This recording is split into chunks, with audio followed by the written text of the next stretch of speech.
ganap na sumisikat ang araw ay gising na si Elmo. Sa makitid at malamig na sulok ng kulungan, tanaw niya ang langit sa pagitan ng bakal na rehas. 7 taon na ang lumipas mula nang pumasok siya roon bilang isang kriminal, isang mekanikong nadawit sa kasalanang hindi lubos na kanya. Tahimik ang kanyang pagkatao, tulad ng mga makinang dati binubuhay niya gamit lang ang kanyang kamay at pakiramdam. Kung nakinig lang ako kay nanay, bulong niya sa sarili habang pinipihit ang isang kalawangin at luma ng tornilyo mula sa sirang electric fan ng opisina ng warden. Elmo, may bisita ka raw, kaso iniwan lang yung sulat sa guard post. Sigaw ng isa sa mga jail guard. Salamat sir, sagot niya. Kinuha niya ang maliit na papel. Isang sulat lang, walang pangalan ng pinanggalinan. Pagbukas niya isang simpleng mensahe lang ang laman. Ayos ka na ba riyan? Ako to, Trina. Patawad kung di ako nakadalaw. Paalam na. Hindi niyang mamalayang pumatak ang luha sa sulat. Si Trina, ang babaeng minahal niya ngang buo, ang dahilan kung bakit siya nagpursigeng mabuhay sa kulungan. Pero tila hanggang alaala na lang din ito. Di siya nagalit, hindi na. Sapat na ang sakit. Noong nasa labas pa si Elmo, kilala siya sa kanilang barangay sa Bulacan bilang mekaniko ng bayan. Kahit luma ang mga gamit, mahusay siyang mag-repair ng motorsiklo, tricycle at kahit kotse ng barangay captain. Kaya nga lang, isang gabi ng disgrasya ang tumapos sa lahat. Inimbitahan siya ng kababata niyang si Lando para tumulong sa pag-aayos ng isang SUV. Di mo na kailangan magtanong, Elmo. Ayusin mo lang to gaya ng dati. Easy money lang, ani Lando noon. Hindi alam ni Elmo, carnap pa lang sasakyan. Nahuli silang dalawa at kahit wala siyang alam sa krimen, isinama siya sa kaso. Walang sapat na pera para sa abogado. Walang nakialam. Tuluyan siyang nakulong. Sa loob ng piitan, hindi niya pinabayaang mabulok ang sarili. Tuwing may masisirang bentilador, radyo o kuryente sa barracks, siya ang tinatawag. Oh, Elmo, magic mo nga ulit to. Ayaw na naman gumana. Sabi paminsan ng matandang preso, si Mang Arturo. Doon siya nakilala. Tinawag siyang mekaniko ng kulungan. Ginawa niya ang lahat para bumuti ang loob niya. Tumutulong sa kapwa preso, nagdarasal tuwing gabi, at umiiwas sa gulo. Pero habang siya ay unti-unting bumabangon, ang labas ay patuloy sa paglimot. Wala nang dumadalaw sa kanya. Wala na siyang natatanggap na liham, maliban sa iilang sulat na pabalik-balik niyan binabasa. Isang araw, tinawag siya ng warden. Elmo, seryoso ang tono ng opisyal. Na-recommend ka sa early release program. Yung mga record mo, malinis. Mababa ang risk mo. At ang mga gawa mo dito, malaking bagay. Hindi siya agad nakapagsalita. Parang binuhusan ng malamig na tubig ang kanyang katawan. Makakalaya ka sa susunod na buwan. Maghanda ka. Sa unang pagkakataon sa loob ng 7 taon, muli siyang lumingon sa langit. Huminga siya ng malalim. Salamat Diyos ko. Dumating ang araw ng paglaya. Bitbit niya ang isang kahon ng lumang gamit. Mga tools, isang lumang larawang pamilyar ang ngiti ni Trina. Ilang piraso ng damit at ang sira-sirang relo ng kanyang ama na siya ring nagturo sa kanya ng pagkukumpuni ng makina. Paglabas niya ng gate ng kulungan, hindi siya sinalubong ng kahit sino. Wala siyang cellphone, wala siyang tiyak na pupuntahan. Isang tanging alaala lang ang nasa isip niya, ang lumang gasolinahan sa may sta mesa, kung saan dati siyang nagpapahinga tuwing pauwi. Mula sa Bulacan, sumakay siya ng bus papuntang Maynila gamit ang maliit na perang ibinigay ng DSWD. Pagdating sa gasolinahan, hindi na iyon tulad ng dati. Marumi na ang paligid. May mga pakalat-kalat na tambay at halos sarado na ang dating repair area. Tumambay siya sa may waiting shed at doon nag-isip. Wala na akong matitirhan, bulong niya. Pero hindi rin siya pinanghinaan ng loob. Kinabukasan, gumising siyang maaga. Naghanap ng mapupwestuhan. Nang may nadaanan siyang lumang talyer sa tondo, agad siyang nagtanong. Kailangan po ba ninyo ng extra hand? Marunong po ako sa makina. Kahit anong klase. Tumipig ang may-ari, si Mang Pepe. Mukha kang desidido. May alam ka ba talaga? Opo sir, pwede niyo po akong subukan. Walang bayad sa una. Pero kung makapasa ka sa test, tutulungan kitang maghanap ng referral. Tumango si Elmo. Isang pagkukimpuni ng alternator ang ibinigay sa kanya. Sa loob ng 30 minutos, buhay ang makina. Napahanga si Mang Pepe. Bukas, balik ka. May ipapakilala ako sa iyo. Hindi alam ni Elmo na ang munting pagtanggap na iyon ay magiging susi sa muling pagbukas ng kanyang mundo. Ngunit higit sa lahat, hindi pa niya alam na sa mga susunod na araw, isang insidente sa kalsada ang magpapabago sa direksyon ng kanyang buhay at isang babae ang babaligtad sa lahat ng inaakala niyang imposible. Sa kabilang bahagi ng lungsod, sa isang eleganteng condo unit na tanaw ang syudad ng Makati, naroroon si Margot Lim habang tahimik na nakaupo sa kanyang home office. Ang kanyang suot ay isang mamahaling silk robe, ngunit sa kabila ng kinang ng paligid ay halatang pagod ang kanyang mukha. Ang kanyang mga mata ay tila laging gising, palaging alerto, laging nagbabantay. Margot, 33 anyos, kilala sa industriya ng luxury vehicles bilang isa sa mga pinakamatatapang at pinakamatalinong negosyante. Mula sa pagkabata ay nasanay na siyang humawak ng kumpanya dahil maagang pumanaw ang kanyang ina at iniwan siya ng kanyang ama na sumama sa ibang pamilya. Lumaki siyang kasama ang lola na istrikto at palaging paalala ng responsibilidad.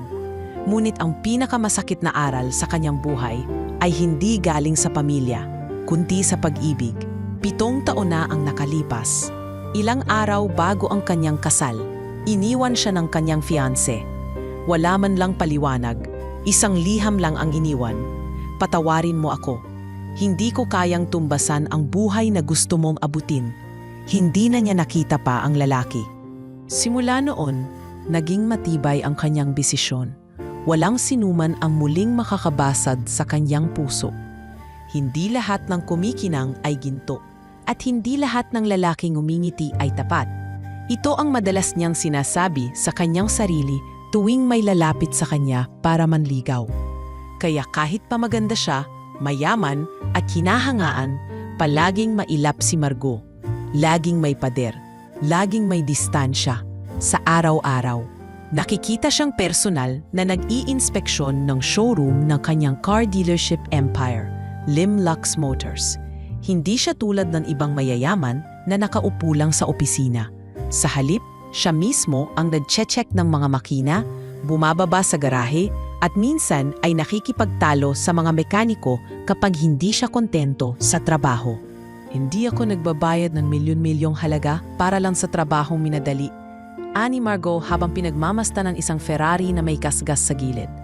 Tawagin si Greg, sabihin mong ayusin ito bago magtanghali.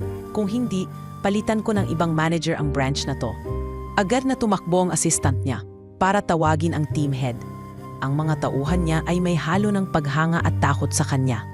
Hindi dahil sa pagiging malupit, kundi sa pagiging sobrang demanding. Pero sa likod ng kanyang mahigpit na panlabas, may isang bahagi ng kanyang sarili na hindi na niya kayang ayusin.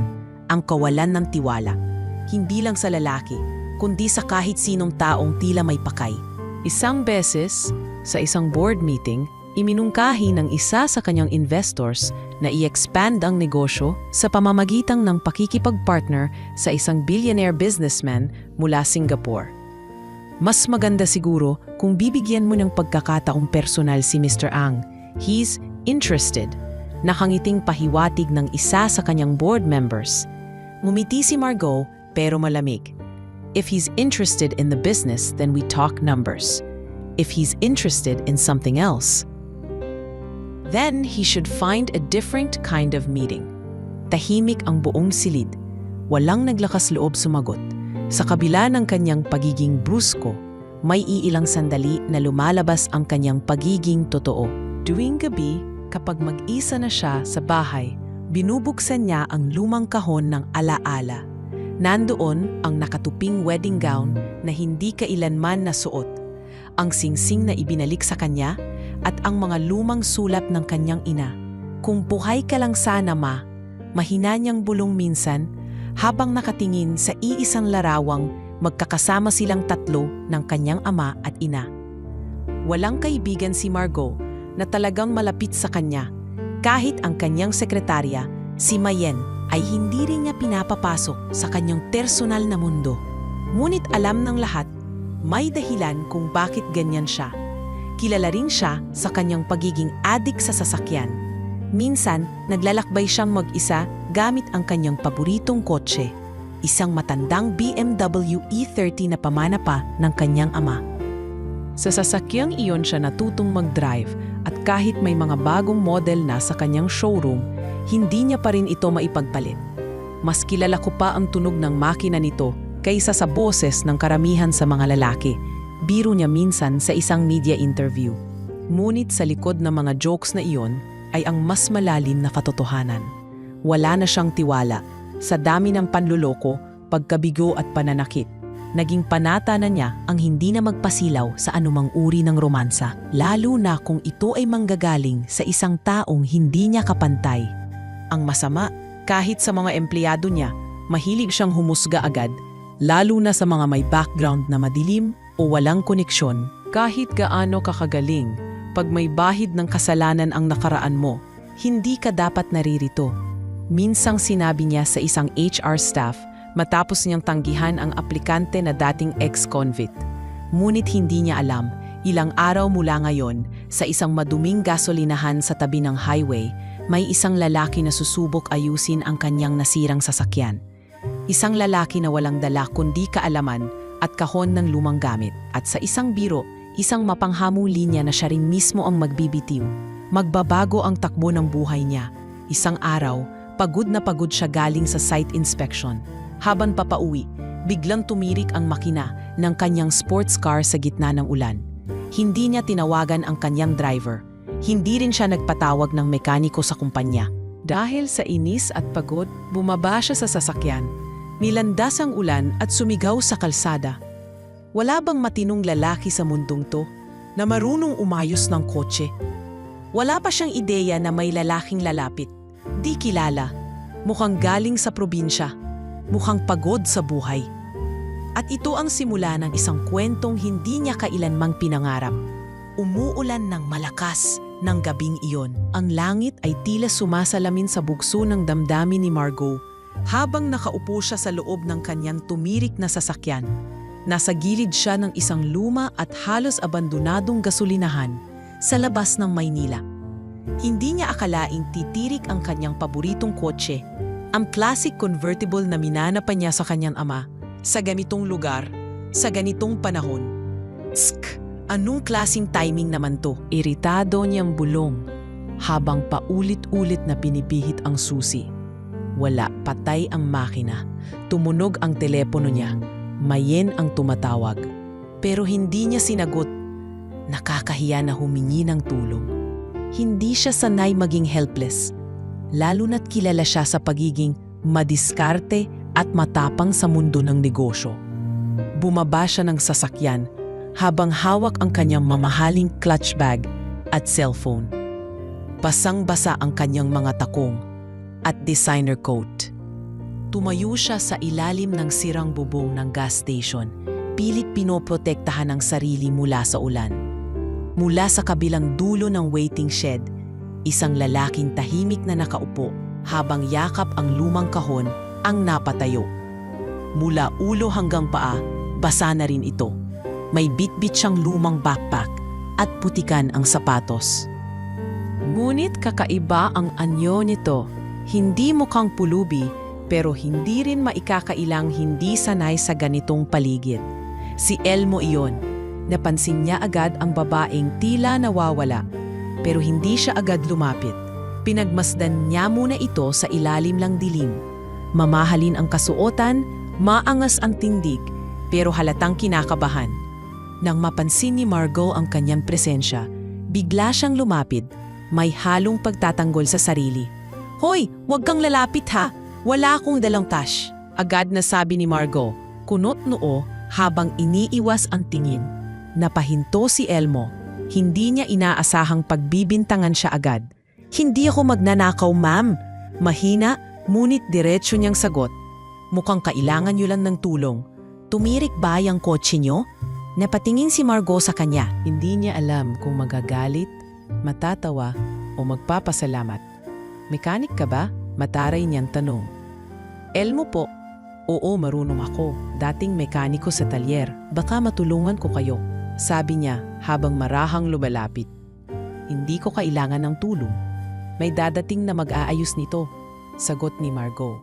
Bagaman wala pa naman talaga siyang tinawagan. Hindi na sumagot si Elmo. Tumingin lang sa makina ng sasakyan. May kaunting usok na lumalabas mula sa gilid ng hood. Halatang overheat o short circuit sa ignition system. Ayaw lang po sanang makialam, pero baka mas lalala yan kung hindi niyong i-turn off ang main power sa loob ng hood. Tahimik niyang sabi.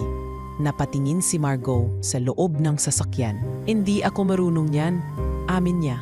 Bagaman ayaw niyang aminin na wala siyang alam sa technical na aspeto ng kanyang sasakyan. Maari ko bang tingnan? Tanong ni Elmo, mahinahon. Ilang segundo ng katahimikan. Pagkatapos ay tumango si Margot, hindi makatingin ng diretsyo. Binuksan ni Elmo ang hood. Kumuha ng maliit na screwdriver mula sa kanyang kahon. Ilang sandali pa lang ay tumigil ng pag-usok. Mula sa simpleng inspeksyon, nakita na agad niya ang problema. May luma ng wiring na kailangang palitan. May water damage rin sa ilang bahagi ng fuse box. Hindi po ito madali kung sa iba nyo ipapaayos. Pero kung may tools ako, kaya ko itong patakbuhin kahit pansamantala, sabi ni Elmo. Napatingin si Margot, bahagyang nakakunot pa rin ang noo. Gaano katagal? Baka 15 minutos lang. Napailing si Margot, parang hindi makapaniwala. 15 minutes? Akala ko kailangan ng buong team yan. Sa service center nga, hindi ka bababa sa 3 oras. Ngumiti lang si Elmo at nag-umpisang kumilos. Habang nagtatrabaho siya, hindi maiwasan ni Margot ang mapatingin. Maayos ang pagkilos ni Elmo. May kumpiyansa, may disiplina. Hindi siya tulad ng inaakala niyang mga lalaking tambay o scammer. Tahimik, mabilis, malinis ang galaw.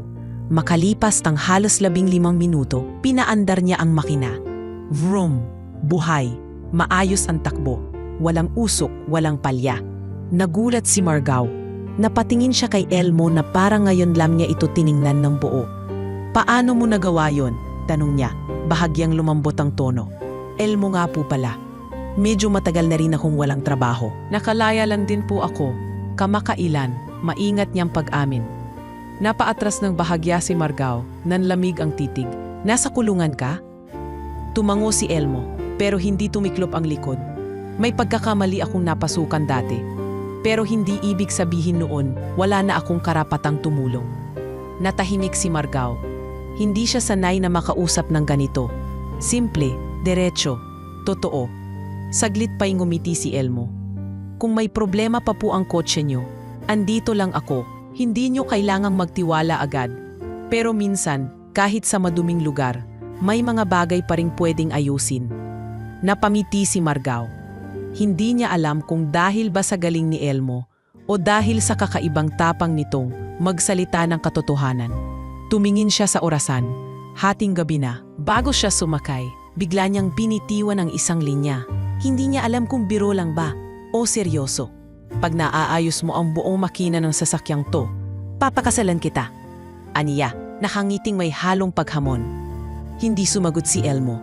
Tumango lang at sinabing, sana hindi niyo pagsisihan yan. Pag-alis ni Margot, hindi niya alam kung tatawa ba siya o maiinis sa sarili. Pero isang bagay ang malinaw. Unang beses sa mahabang panahon, may lalaki na hindi siya pinahanga sa pera. Undi sa paninindigan. Kinabukasan, maagang nagising si Elmo.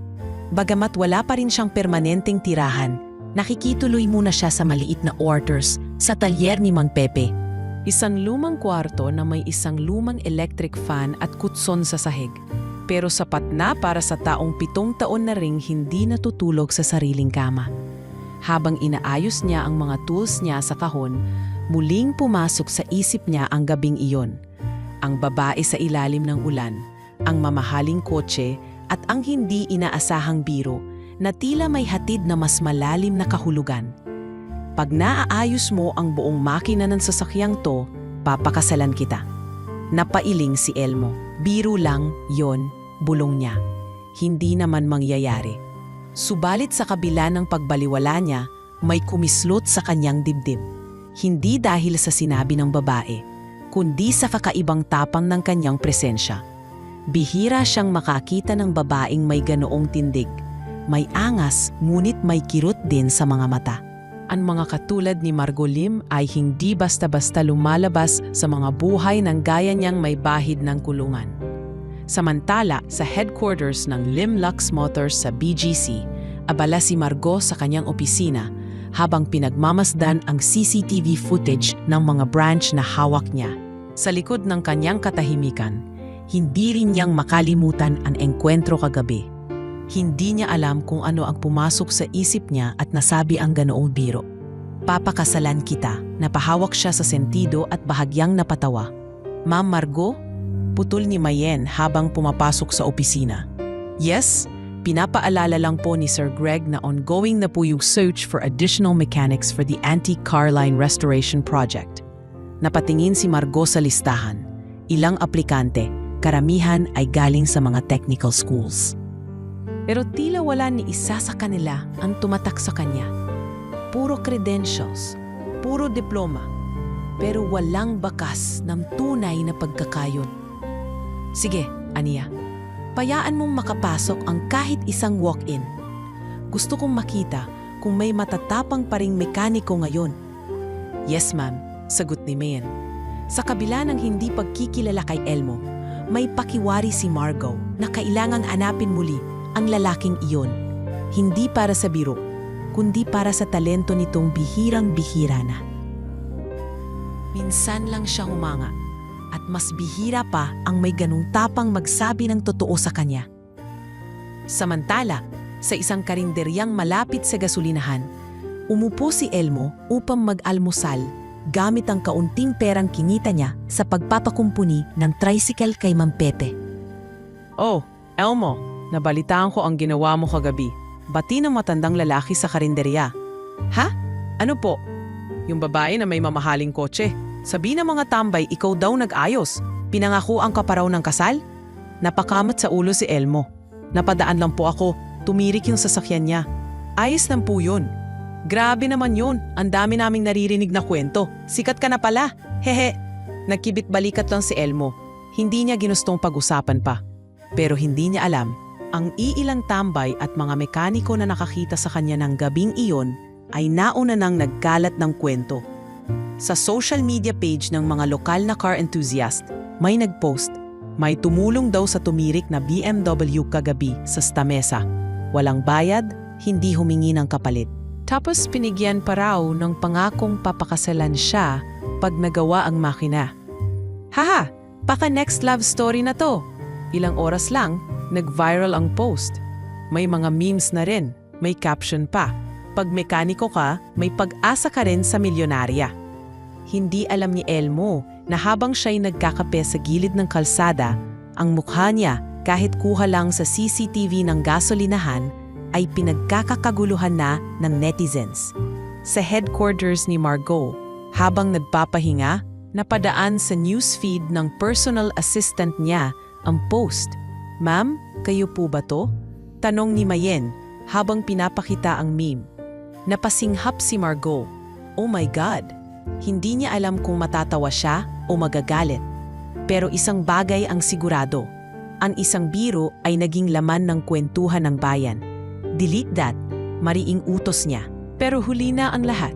Kumalat na ang kwento at habang mas marami ang tumatawa sa pangakong wala naman daw saysay, may isang lalaking tahimik lang sa sulok. Naniniwala na ang kahit birong linya ay pwedeng maging totoo kung pagbubutihin mo ang trabaho mo. At sa di inaasahang pagkakataon, dumating si Mang Pepe na may dalang papel. Elmo, may tumawag mula sa Lim Lux Motors. Nananailangan daw sila ng mekaniko para sa restoration project. Hinahanap ka raw. Hinahanap ako? Tanong ni Elmo, gulat. Oo, ewan ko kung anong ginawa mo sa babae kagabi, pero mukhang hindi lang makina ang naandar mo. Napangiti si Elmo, bahagyang lumingon sa langit. Mukhang panahon na ulit para magtulak ng wrench. At sa loob ng ilang araw, ang isang biro na binitawan sa ilalim ng kulan ay magiging simula ng paglalakbay pabalik sa dignidad, pabalik sa tiwala, at marahil papunta sa pag-ibig na kahit kailan ay hindi niya inakalang kaya niyang maranasan muli. Umaga pa lamang ay nandoon na si Elmo sa harap ng opisina ng Limlax Motors. Nakaayos ang buhok, suot ang tanging polo na hindi pa kupas at dala ang lumang kahon ng kanyang mga gamit. Sa likod ng kumpiyansang bitbit niya ay naruroon pa rin ang kaba. Hindi dahil sa trabaho, kundi sa kung anong klasing pagtanggap ang matatanggap niya mula sa loob. Mula sa labas, tila palasyo ang gusali. Makintab ang salamin, puti at itim ang kombinasyon ng kulay, at may logo ng isang pakpak na naka-emboss sa main door. Hindi ito ang klase ng lugar na iniisip mo papasukan ng isang ex-convict na gaya niya. Pero narito siya, at wala na siyang balak umatras. "Good morning, sir. May appointment po ba kayo?" Tanong ng receptionist, bahagyang nag-aalinlangan sa itsura niyang simple. "Elmo Villanueva po, sabi po ni Mang Pepe, ipinaschedule daw ako para sa screening ng mekaniko." Sagot niya, maayos ang tono. Sandaling tumingin ang receptionist sa listahan. "Yes, naka-note nga po, saglit lang po. May tatawagin lang ako para samahan kayo sa garage area." Habang hinihintay, napatiting si Elmo sa loob ng building. Lahat ay formal, malinis at makabago. Lahat ng dumadaan ay mukhang mga edukado, maayos ang tindig at tila galing sa malalaking eskwelahan.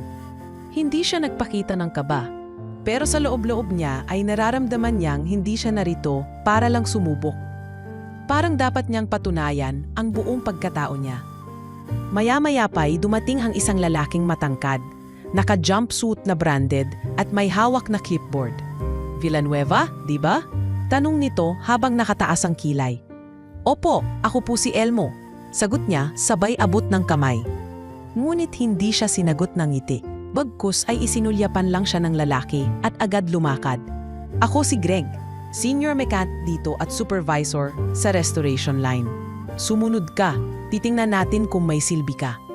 Hindi na lang umimik si Elmo at sumunod. Sa likod ng hangin ni Greg ay amoy niya ang paghusga at parang hindi ito magiging madali. Pagpasok sa garage area, sinalubong siya ng isang malawak na espasyo na puno ng mga mamahaling sasakyan. Ferrari, Aston Martin, Mustang, pati isang vintage Rolls-Royce na tila hindi na gumagalaw sa tagal. Naroon din ang ilan pang mekaniko na abala sa trabaho. Karamihan ay tila bata pa, malinis sa uniforme, at parang hindi pa nakakaranas magtrabaho sa ilalim ng araw. "Oh, mga bata, may bago tayong guest galing sa kulungan." Biro ni Greg habang tinatapik ang clipboard. Ipatest natin sa kanya yung lumang Porsche 911 na ayaw paandarin ng kahit sinong intern. Napatingin kay Elmo ang ilang mekaniko. May ilan na napangiti ng patago, ang iba'y tahasang napakunot ang noo. Hindi nagpadaig si Elmo. Tiningnan lang niya ang sasakyang tinuro ni Greg, isang itim na Porsche na halatang ilang taon nang hindi naaalagaan. Biyak ang ilang bahagi ng paint finish at halatang wala nang naglakas loob na galawin pa ito. "Kaya mo ba yan?" tanong ni Greg habang parang hinihintay ang kabiguan niya. "Kung papayagan niyo po, pwede ko pong silipin," sagot ni Elmo. Nagkatinginan ang ibang mekaniko. Parang eksena sa pelikula kung saan ang bida ay papasok sa gyera. Pero ang mga nanonood ay inaasahan ng matatalo siya. Kumuha si Elmo ng gloves at binuksan ang hood. Sa unay, suminga lang siya. May leak sa oil line.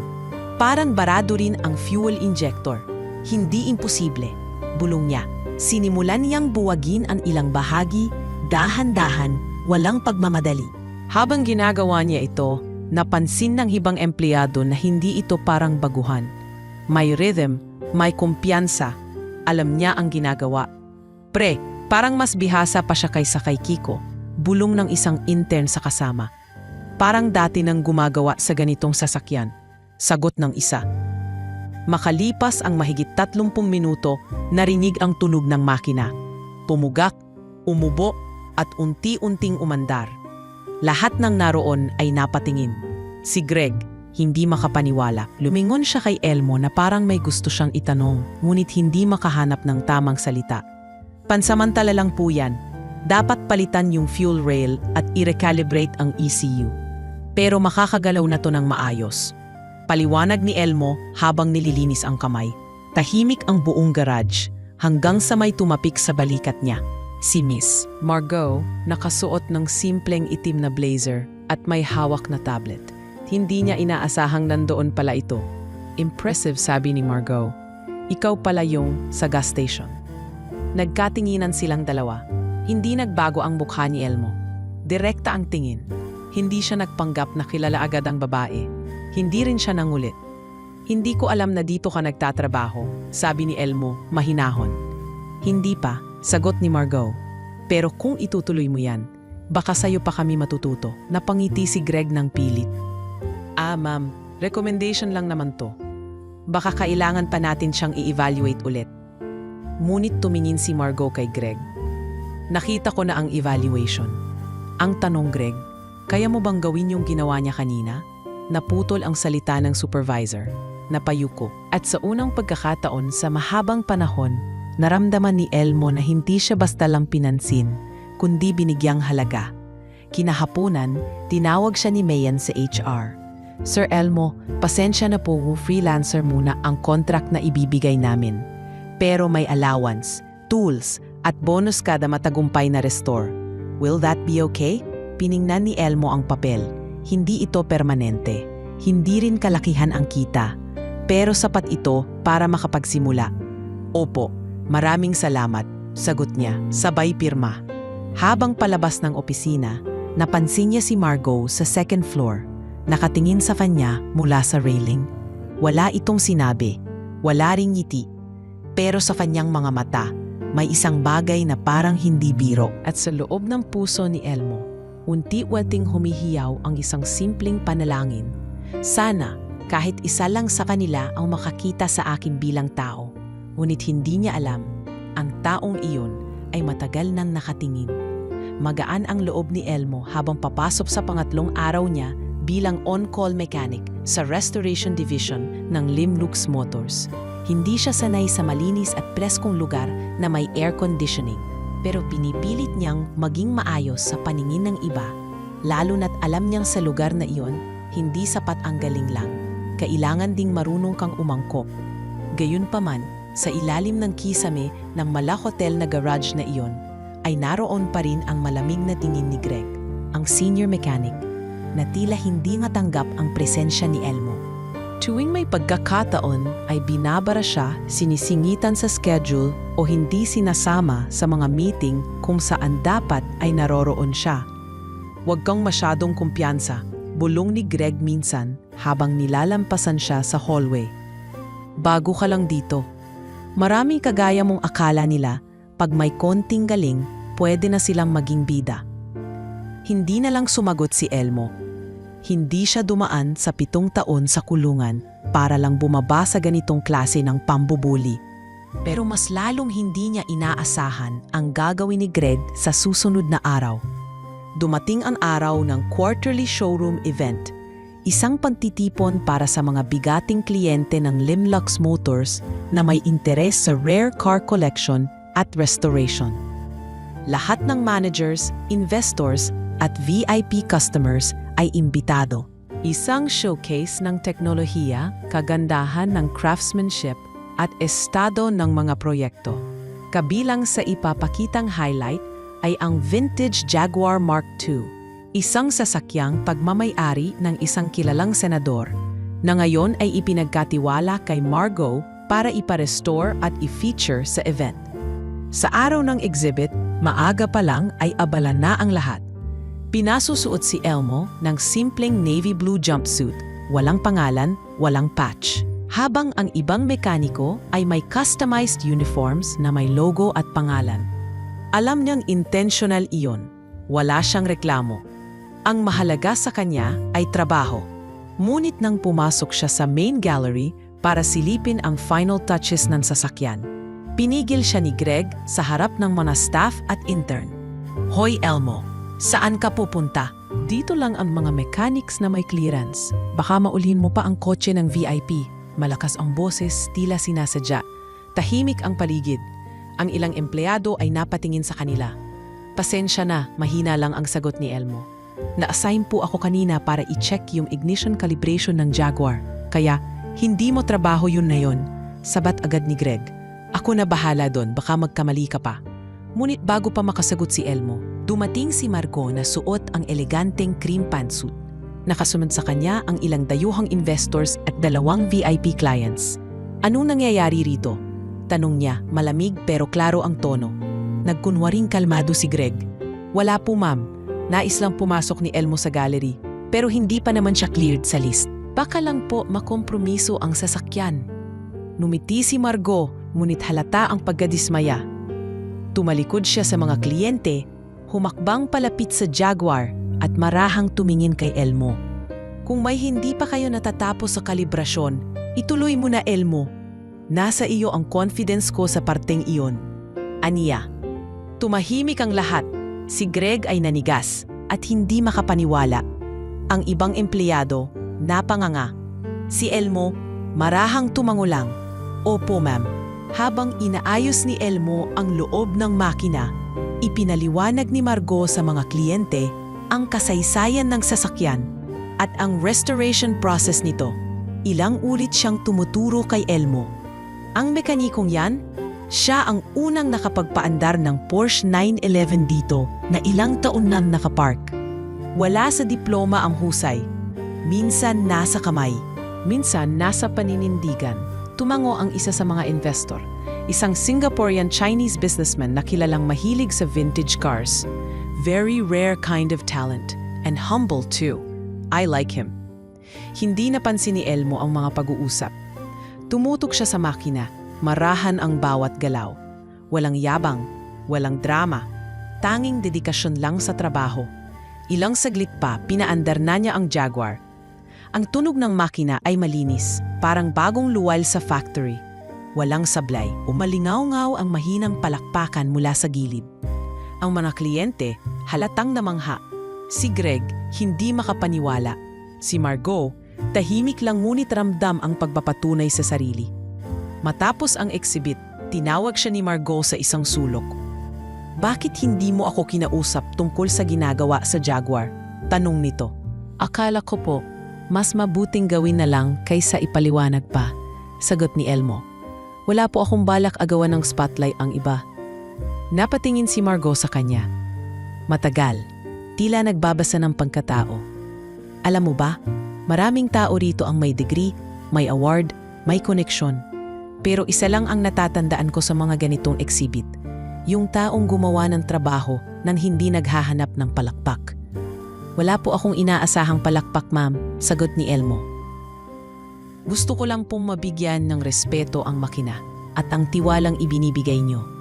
Tumango si Margot, bahagyang ngumiti. Good.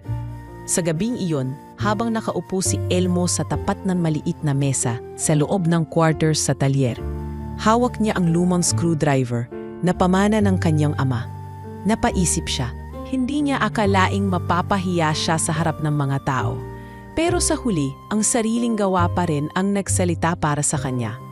Hindi niya kailangan ng mahabang paliwanag o pagtatanggol. Minsan, ang mga tao ay tumatawa sa nakaraan mo. Pero kapag ipinakita mong hindi mo ikinaihiya kung saan ka nanggaling, kundi ginagamit mo ito para maging mas mahusay, wala silang magagawa kundi kilalanin ang presensya mo. At sa unang pagkakataon, mula nang siya'y lumaya, naramdaman niyang hindi lang siya basta mekaniko sa ilalim ng araw. Isa siyang tao na may halaga. At sa mundong puno ng judgment, sapat na ang isang taong naniniwala para simulan mong maniwala muli sa sarili mo. Isang linggo na ang lumipas mula nang ginulat ni Elmo ang lahat sa exhibit. Ngunit kahit tila unti-unti nang tinatanggap siya ng ilang empleyado at kliyente ng Limlux Motors, hindi pa rin nawawala ang mapanuring mata ni Greg, pati na rin ang malamig na distansya ni Margot. Ngunit sa likod ng pader na iyon, unti-unti nang may nababasag. Tuwing umaga, dumadalaw si Margot sa restoration garage. Dati, lingguhan lang ang pagbisita niya sa lugar na iyon, ngunit ngayon araw-araw siyang dumadaan. kahit wala naman siyang malinaw na rason. Tahimik lang siyang nagmamasid habang abala si Elmo sa pagkakalas at pagkakabit ng mga piyesa. Tahimik, ngunit puno ng sigla. May napansin ka ba sa pagkabit ng clutch cable? Tanong ni Margot, minsang napadako sa gilid ni Elmo.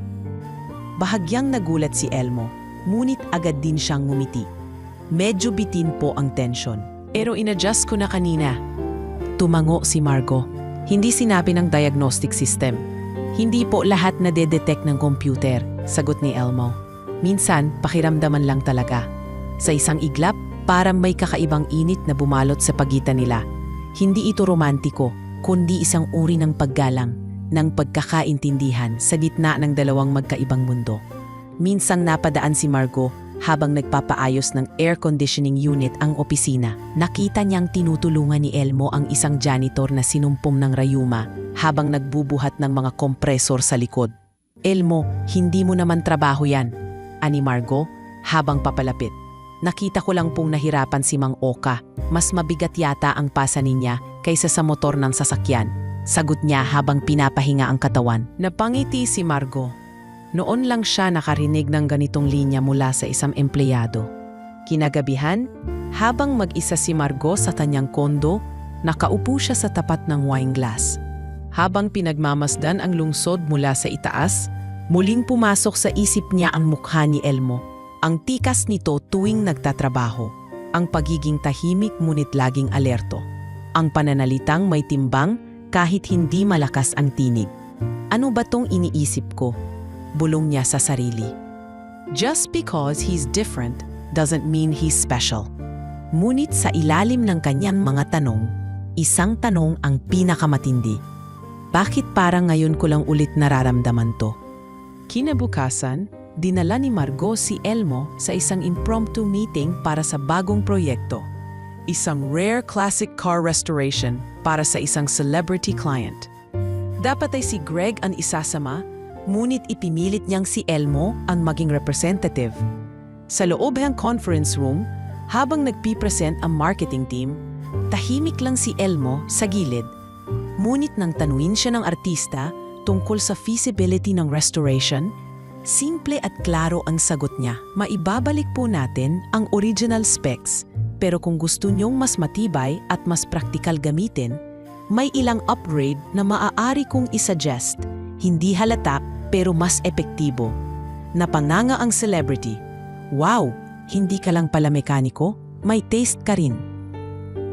Sanay na po kasi akong gawing bago ang luma, kahit sa ilalim lang, sagot ni Elmo, na may ngiting kay lalim ng ibig sabihin.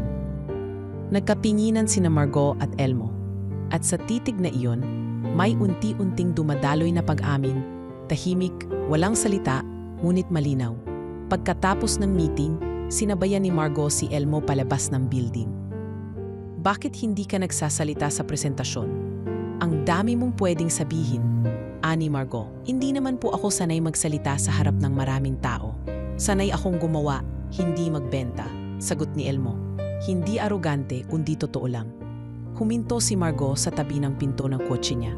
Tumingin kay Elmo, seryoso ang mata. Bakit hindi ka gaya ng iba? Ha? Yung iba, pag may konting accomplishment, mayabang na. Ikaw, parang hindi mo alam kung gaano ka kahalaga. Napangiti si Elmo. Siguro po kasi, marami na akong nawala. Natutunan ko na hindi lahat ng ginto kailangang ipagyabang. Minsan sapat na hindi mo na lang hayaan mawala ulit. Tumamo si Margot. Ikaw ang unang mekanikong nagsabi ng ganyan sa akin. Sa loob ng mga araw na sumunod, unti-unti na rin siyang naging bukas kay Elmo. Minsan ay kinukwento niya ang tungkol sa kanyang ama. Sa mga araw na tinuturuan siya mag-drive, ipinakita pa niya ang isang lumang keychain ng sasakyang pamana ng kanyang ama. Dito ako unang umiyak. Sabi niya habang hawak ang lumang susi, hindi dahil iniwan ako ng fiancé ko, kundi dahil hindi ko nasabi sa tatay ko na proud ako sa kanya. Tahimik lang si Elmo, nakikinig. Alam mo ba, kung may isang bagay akong hinahanap sa tao, yun yung pakiramdam na kahit hindi mo siya kilala buong buo, buo pa rin ang loob mong magtiwala, dagdag niya. Baka po kasi may mga tao talagang hindi kailangan ng CV o background check. Pakiramdaman lang talaga, sagot ni Elmo. Sa araw na iyon, habang magkausap silang dalawa sa loob ng madilim na garage, sa ilalim ng isang lumang Mustang, may katahimikang nag-ugat sa tiwala. Hindi pagmamadali, hindi pagkukunwari. Isang uri ng ugnayan na mahirap ipaliwanag pero madaling maramdaman. At sa huling sandali ng linggo, habang papalayo si Margo sa garahe, may iniwan siyang tanong na parang biro ngunit may tinig ng katotohanan. Elmo, kung sa'yo ko ibigay ang susi ng kotse ng tatay ko, hindi lang para ayisin, kundi para alagaan, kaya mo ba? Tumingin si Elmo sa kanya, mata sa mata. Kahit buong buhay ko pa po ang kapalit, ingatan ko yon. Ngumiti si Margo. Hindi biro ang tingin niya. Hindi na, at sa titig nilang iyon, walang salitang malinaw na sinambit. Ngunit ang mundo nila, na dating magkalayo, ay unti-unti nang nagsasalikop. Tahimik ang buong opisina ng Limlux Motors habang unti-unting lumalalim ang gabi. Sa conference hall, abala pa rin ang mga marketing heads sa pag-aayos ng mga presentation slides para sa susunod na partnership proposal. Sa kabilang bahagi ng gusali, sa loob ng isang eleganteng kwarto sa second floor, naroon si Margo, nakaupo sa harap ng salamin, suot ang puting cocktail dress na isinukat niya lang para sa gabi ng kanilang annual gala event. Gabi ng Limlux Motors Gala, isang pagtitipon ng lahat ng investors, celebrity clients, press at kilalang personalidad sa larangan ng sasakyan. Isang malaking gabi ng pagpapakita ng mga bagong proyekto, success stories, at pagpapakilala ng mga empleyadong nangibabaw sa taon. Ma'am Margo, handa na po ang sasakyan at ang mga bisita ay nagsisimula ng dumating. Wika ni Mayan sa kabilang linya ng telepono. Noted, I'll be down in 5, sagot ni Margo habang inadjust ang hikaw na perlas sa tainga. Ngunit sa likod ng kanyang perpektong itsura, may kaunting kaba. Hindi siya sanay na magpakipa sa mga ganitong okasyon ng may iniisip. At ngayon, isa lang ang bumabagabag sa kanya, si Elmo. Hindi niya sinabihan si Elmo na imbitado ito sa gala. Ayaw niyang biglain, pero lihim siyang nagpaabot ng mensahe sa HR na isama ito sa listahan ng mga empleyadong dapat dumalo. Bilang special commendation recipient ng taon, nais niyang parangalan si Elmo. Ngunit higit pa roon, gusto niyang subukin ang tibay ng presensya nito sa mundo ng mga taong dati tinitingala niya. Pagdating niya sa Grand Ballroom, sinalubong siya ng magarbong ilaw, ng red carpet at ng mga kilalang personalidad. Lahat ay bumati sa kanya, ngunit iba ang hanap ng mga mata niya. Sa likod ng mga kurtina ng yaman at impluensya, hinahanap niya ang isang lalaking may bitbit na kahon ng tools at mababang boses, si Elmo. Maya-maya pa'y pumasok na rin sa ballroom si Elmo. Suot ang inabot sa kanyang simpleng black suit ng kumpanya, hindi kagandahan ng fit pero malinis at maayos ang dating niya. Medyo alanganin ang kanyang hakbang. Halata sa kanyang mga mata ang pagkailang. Hindi siya sanay sa ganitong lugar. Mga mamahaling chandelier, classical music at mga bisitang nakangiti pero may halong pamumuna sa mata. Sa gilid ng silid, napansin siya ng ilang empleyado. Isa sa mga intern ang bumulong. Siya yung mekanikong pinag-uusapan. Yung inimbita ni Ma'am Margo. Yung ex-con daw, pulong ng isa pa. Hindi tinatago ang kutsa. Dinig ni Elmo ang usapan. Ngunit hindi niya pinansin. Huminga siya ng malalim, saka lumapit sa open bar para uminom ng tubig. Sa totoo lang, kung hindi lang dahil sa respeto niya kay Margo, hindi siya pupunta. Mas gusto pa niyang magpalit ng gasket kaysa tumambay sa silid na puno lang taong hindi siya kilala pero parang kilala na siya. Akala ko hindi ka darating, mahinang tinig ang umalingangaw sa likod niya. Paglingon niya, nandoon si Margo. Simpleng ayos, ngunit litaw ang karisma. May hawak na wine glass at isang ngiti na hindi pilit.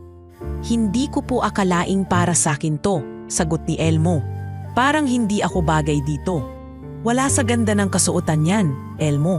Nasa ganda ng ginawa, tugon ni Margot. At ngayong gabi, ikaw ang bida. Bigla siyang hinila ni Margot sa entablado habang pinapakilala ng host ang empleyado ng taon. Ladies and gentlemen, anunsyo ng host.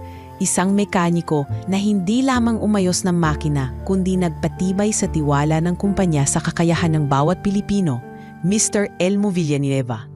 Tumunog ang marahang palakpakan. May mga tumayo, may ilan pa ring napapailing. Ngunit malinaw sa entablado kung sino ang nakatayo ng tuwid at may dangal. Si Elmo, bit-bit ang kanyang sarili. Walang ipinagyayabang, tanging tahimik na paninindigan. Pagkababa nila ng stage, biglang lumapit si Greg, tila umining ng lakas ng loob mula sa alak.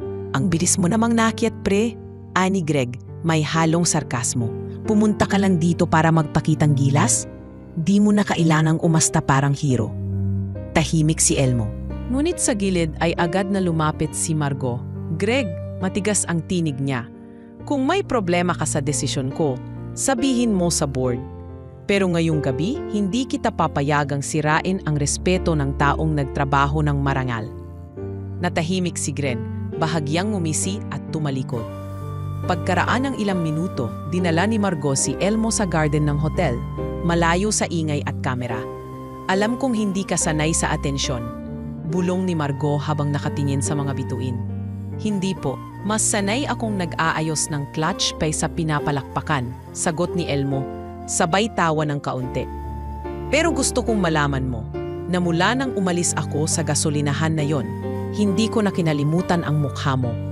Napatingin si Elmo, kahit po noong tinawanan niyo yung biro ninyo tungkol sa kasal? Lalo na noon, sagot ni Margot. Dahil doon ko nalaman na hindi lahat ng biro ay walang laman. Minsan may katotohanang tinatago. Dahil hindi pa tayo handang maniwala. Hinawakan ni Margot ang baso niya, saka tumingin muli kay Elmo. Gusto kong malaman mo na simula ngayon, kahit ilang tao pa ang mamhusga sa'yo, narito ako, hindi para ipagtanggol ka, kundi para tumabi sa'yo. Hindi agad nakasagot si Elmo. Ngunit sa mga mata niya, malinaw ang sagot. Hindi kailangan ng salita para patunayan kung ano ang totoo. At sa harap ng malamig na simoy ng gabi, sa gitna ng katahimikan at damdaming hindi inaasahang uusbong, nagsimula ang isang pagkakaibigang mas malalim pa sa mga mekanismong kaya nilang ayusin. Isang koneksyong hindi inaayos, kundi unti-unting binubuo ng tiwala, respeto at pag-unawang walang hinihinging kapalit. Makalipas ang ilang araw mula sa gala, nanumbalik ang normal na takbo ng trabaho sa Lim Lux Motors. Ngunit para kay Elmo, may isang bagay na tila hindi na maibabalik sa dati, ang katahimikan sa pagitan nila ni Margot. Hindi na ito ang dating malamig at mailap na CEO na nakatayo sa entablado ng kapangyarihan. Sa halip, isa na itong babaeng sa likod ng propesyonal na postura ay tila unti-unting nagiging totoo. Sa tuwing magkakasalubong sila sa hallway o sa garahe, may bahagyang pagngiti na sa labi ni Margot. At si Elmo, na dati pilit umiiwas ng tingin, ay natututo na ring tumingin pabalik, mata sa mata.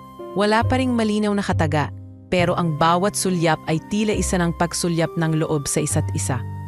Isang araw, bigla siyang inalok ni Margot na sumama sa isang biyahe papuntang Tagaytay kung saan naroon ang lumang puntod ng kanyang ina. Hindi opisyal, hindi rin tungkol sa trabaho.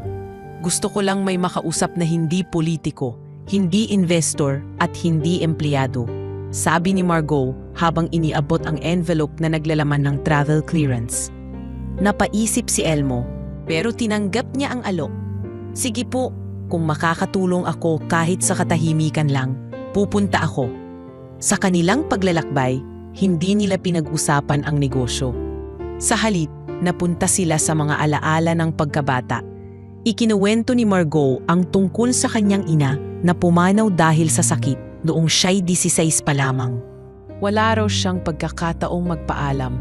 Ang ama naman ay lumayo agad at muling nagkapamilya sa ibang bansa. Doon nagsimula ang kanyang pagiging matapang, o mas tamang sabihin, matigas. Ang sakit kasi, Elmo. Hindi mo man lang maipagluksa ng buo ang isang tao kapag iniwan ka na rin ng natitira sa'yo, sabi niya habang nakatayo sa harap ng puntod. Tahimik si Elmo, walang sermon, walang pilit na payo, tanging presensya lang niya ang naroon. Pagkatapos ng ilang minuto, inabot niya ang lumang rosaryo sa kanyang bulsa. Galing po yan sa nanay ko. Bit-bit ko palagi. Gusto ko lang pong iwan pansamantala dito. Baka sakaling kahit yung simpleng bagay na yan, makatulong sa tahimik niyang pamamahinga. Napatingin si Margot sa kanya. Naluha siya. Walang lalaking nakaisip pang gawin iyon sa buong buhay niya. Mula roon, dumiretso sila sa isang maliit na kainan sa gilid ng daan. Simple lang, silog, kape at tanawin ng kabundukan. Ngunit sa gitna ng tanawing iyon, naramdaman ni Margot ang isang uri ng kalinawan na hindi niya natagpuan kahit sa gitna ng mga boardroom ng Maynila. Alam mo bang ikaw lang ang lalaking sinamahan kong magpunta rito mula noong namatay si Mama? Tanong ni Margot habang pinapahid ang gilid ng labi. Elmo, sa dami ng lalaking sinubukan akong ligawan, bakit ikaw pa? Dagdag niya. Napakamot si Elmo. Hindi siya sanay sa ganitong tanong. Hindi ko rin po alam. Wala naman po akong intensyon sa simula. Gustong walang makatulong. Pero siguro po kasi minsan kahit hindi sinasadya, may mga damdaming dumadalaw. Hindi sinasadya, ulit ni Margot, nakangiti. Pero totoo. Pagbalik nila sa Maynila, naging mas bukas na ang kanilang komunikasyon. Hindi na formal ang mga palitan ng salita.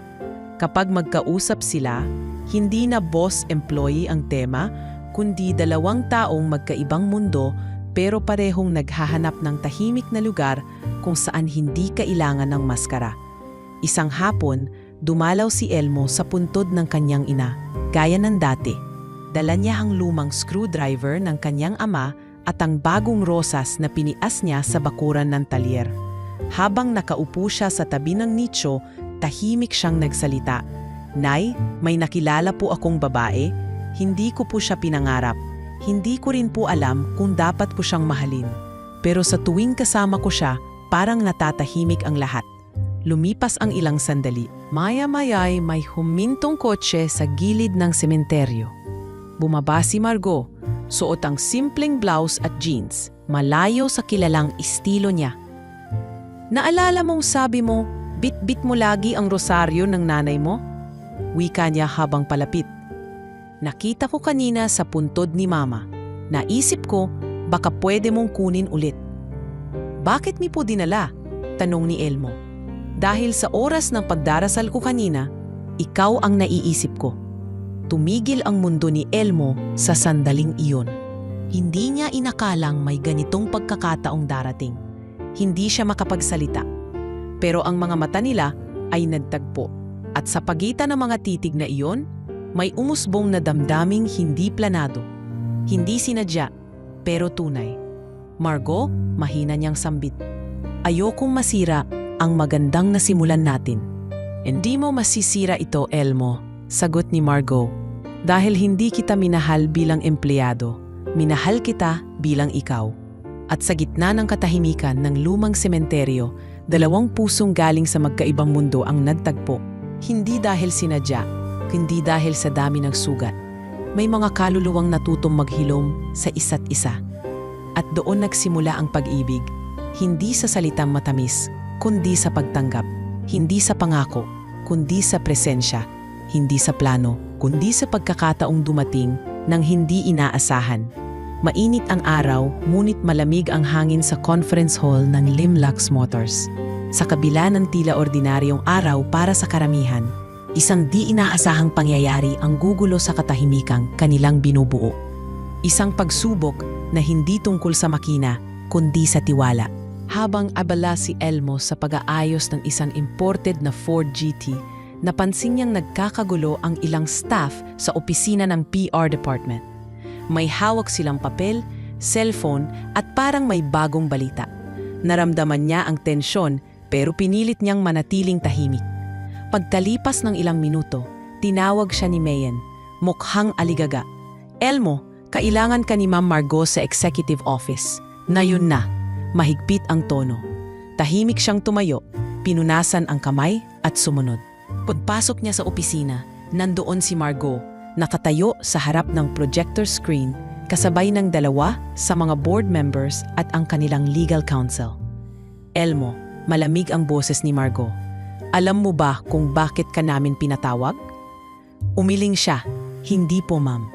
Tumango si Margot at pinindot ang remote. I'm sorry, I can't assist with that request. I'm sorry, I can't assist with that request. May isang empleyado raw ang nagsabing ginagamit mo ang tiwala ko para makuha ang mga confidential designs ng restoration projects. Hindi makapaniwala si Elmo. Ma'am, hindi ko kailanmang kinuha ang hindi akin. Nirerespeto ko po kayo, ang kumpanya, ang tiwala nyo. Pwede mo bang sabihin sa amin kung sino ang dating kasamahan mong sangkot sa sindikato na binanggit sa article? Tanong ng legal. Tumigil si Elmo, hindi siya nagsalita agad. Sa loob-loob niya, alam niyang si Lando, ang taong nagdawit sa kanya noon, ang may ganaw sa likod ng paninira. Nitong nakaraan lang ay nabalitaan niyang nasa Maynila na ito muli. May bagong pangalan at tila naghahanap ng pagkakaperahan. Wala na po akong connection sa taong yon. Pero kung gusto niyong paimbestigahan ang gamit ko, ang laptop o kahit locker ko, malaya kayong gawin, aniya. Tahimik ang lahat. Tumingin si Margot sa mga board members. Bigyan natin siya ng 3 araw para patunayan ang kanyang panig. Pero habang ongoing ang investigasyon, kailangan siyang i-relieve muna sa trabaho. Tumango ang lahat.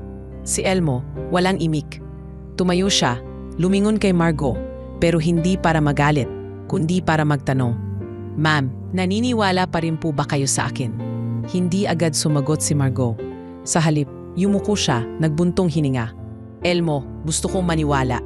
Pero hindi lang ako ang may hawak ng desisyon ngayon. Tumango si Elmo. Naiintindihan ko, paglabas niya ng gusali, mag-isa siyang naglakad papuntang daan. Hindi niya alam kung saan siya pupunta, pero isa lang ang malinaw. Kailangan niyang patunayan hindi lang ang kanyang kakayahan, kundi ang buong pagkatao. Kinagabihan, tinawagan siya ni Mang Pete mula sa dating talyer. Elmo, nakita ko ang balita. Kung gusto mong bumalik dito pansamantala, bukas ang pinto, ani ng matanda. Salamat po, Mang Pepe. Pero may kailangan pa po akong tapusin, sagot niya. Samantala, sa kabilang banda, hindi mapakali si Margot. Binuksan niya ang CCTV replay ng mga huling araw. Pinanood ni si Elmo habang tumutulong sa mga janitor. Nag-aayos ng wiring sa hindi bahagi ng kanyang trabaho at kinakausap ang mga intern na parang kapantay niya lang. Hindi yan ang taong gagawa ng paninira, bulong niya. Ngunit wala siyang ebidensya para ipagtanggol si Elmo sa board. Kinabukasan, napagdesisyonan ni Margot na hanapin si Elmo. Natagpuan niya ito sa isang lumang parking lot sa gilid ng Pasig. Abalang nagkukumpuni ng lumang delivery van para sa isang kakilalang driver. Elmo, tawag niya. Lumingon si Elmo, medyo madungis ang mukha, pawisan, pero matatag ang tindig. Akala ko po, hindi niyo na ako kakausapin. Akala ko rin hindi kita hahanapin, sagot ni Margot. Pero hindi ko kayang panoorin kang husgahan sa harap ng lahat, habang ako ay nananahimik. Hindi ko po kailangan ng pagtatanggol, pero kailangan ko po ng pagkakataong magsalita.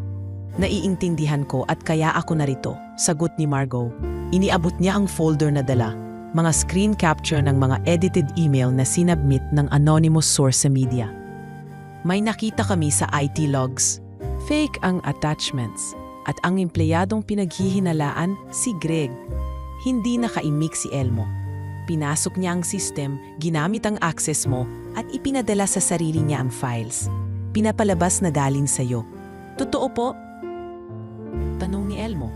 Oo, at bukas sa board meeting, sasabihin ko ang buong katotohanan. Tahimik silang dalawa hanggang sa marahang nagsalita si Elmo. Ma'am, maraming salamat. Hindi mo na kailangang tawagin akong ma'am, Elmo. Mahinang wika ni Margot. Sa simula pa lang, alam kong hindi ka lang basta mekaniko. Ikaw ang unang taong pinaramdam sa akin kung anong ibig sabihin ng paninindigan. Tiningnan siya ni Elmo at marahang tinanong, Paano kung hindi na ako bumalik sa Limloops? Paano kung ayaw na ng board? Ngumiti si Margot matatag. Kung ayaw nila, ako mismo ang aalis. Dahil kung aalis ka, wala nang saysay ang pangalan ng kumpanya ko. At sa sandaling iyon, hindi kontrata, hindi kumpanya, hindi negosyo ang pinili ni Margot, kundi ang tiwala. At para kay Elmo, ina ang pinakamahalagang bahagi ng pagkatao na matagal nang ipinagkait sa kanya. Ang mapagkatiwalaan, hindi dahil sa papel, kundi dahil sa paninindigan. Matapos ang matinding tensyon at paninira, nagbago ang ihip ng hangin sa loob ng Limloops Motors. Isang emergency board meeting ang ipinatawag ni Margot at sa harap ng lahat ng senior executives, investors at empleyado, buong tapang niyang isinulong ang katotohanan. Ipinakita ng forensics report mula sa IT department na may internal breach ng account ni Elmo Villanueva, aniya habang hawak ang matapal na folder ng ebidensya. At batay sa access logs, ang gumawa nito ay si Greg, hindi si Elmo. Tahimik ang buong boardroom. Si Greg, nanlilimahid ang pawis sa noo, tinangkapang ipagtanggol ang sarili. Framed ako. Yan ang luma ng trick sa mga system breach. Mariin niyang pagtanggi. Ngunit sabay-sabay na tumayo ang tatlong miyembro ng board at ang pinakamatandang investor ang sumagot. Wala nang saysay ang paliwanag mo. Lahat ay dokumentado. Simula ngayon, tanggal ka na sa kumpanya. At sa unang pagkakataon, si Elmo ay tumanggap ng palakpakan. Hindi dahil sa drama, kundi dahil sa isang tahimik ngunit makapangyarihang tagumpay. Ngunit sa kabila ng tagumpay na iyon, may mas malalim na hamong lumutang mula sa bibig ni Margot. Kinagabihan sa harap ng bahay ni Elmo. Wala siyang kasama. Suot niya ang simpleng puting blouse at maong. Wala ang anino ng isang CEO. Naroon lang ang isang babae, may bitbit na alaala at matinding tanong sa kanyang puso. Elmo, mahinahon niyang simula, habang nakatayo sa labas ng maliit na paupahan.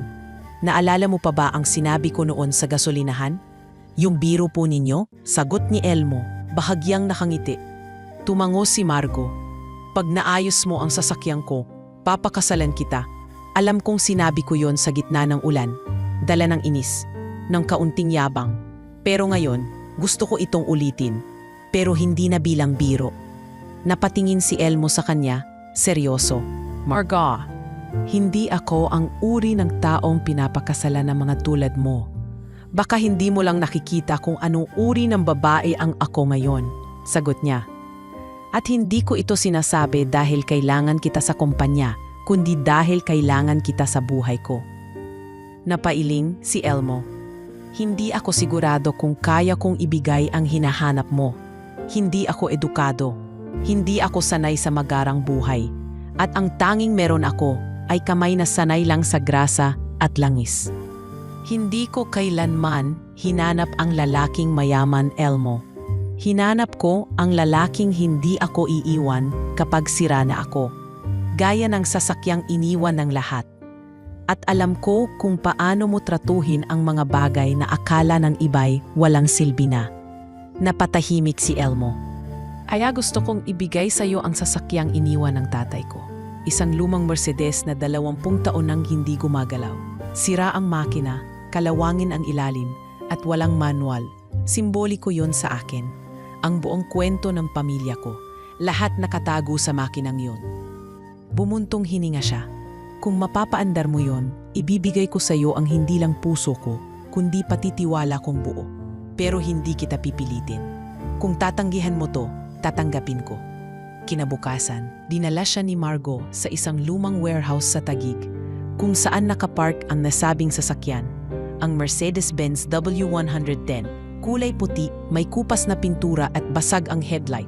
Natatakpan ito ng makapal na alikabok at ginagapangan ng damo sa gilid.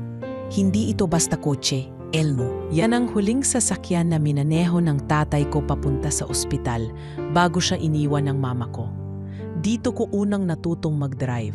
Dito rin ako unang tumangis nang wala nang bumalik sa akin. Paliwanag ni Margot habang hawak ang lumang susi. Gusto ko pong subukan, sagot ni Elmo, seryoso. Pero hindi ko po ito gagawin para sa kasal.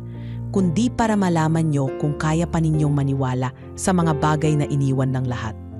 5 araw niyang trinabaho ang sasakyan, walang tulog, halos walang kain.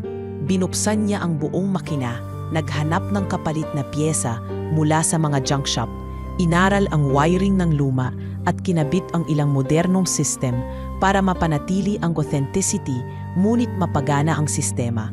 Sa ikalawang araw, binisita siya ni Margot, ngunit hindi siya kinibo. Nakita lang niya si Elmo, pawisan, may grasa sa mukha, at tila buong puso ang ibinubuhos sa bawat bahagi ng makina. Pagsapit ng ika-5 araw, hinila ni Elmo ang sasakyan sa labas ng warehouse. Lahat ng staff ng kumpanya ay nandoon na rin. Walang abiso pero tila nag-abang. Nandoon din ang mga anak ng investors, ang ilang media at ilang kilalang kliyente. Lahat ay nagtanong kung ano ang espesyal sa araw na iyon. Bakit may lumang kalawangin sa tapat ng gate? Tanong ng isa. Tahimik si Elmo. Sumakay siya sa driver's seat at sa gitna ng lahat ng nakakapanabik na katahimikan, pinihit niya ang susi. Tumunog ang makina. Pumugak, umubo, ngunit pagkatapos ng ilang segundo, tumakbo rito. Maayos, makinis, tahimik. Parang muling nabuhay ang isang bagay na akala ng lahat ay patay na. Napalakpak ang mga tao, may ilan pang napasigaw. Si Margot na natiling nakatayo sa gilid.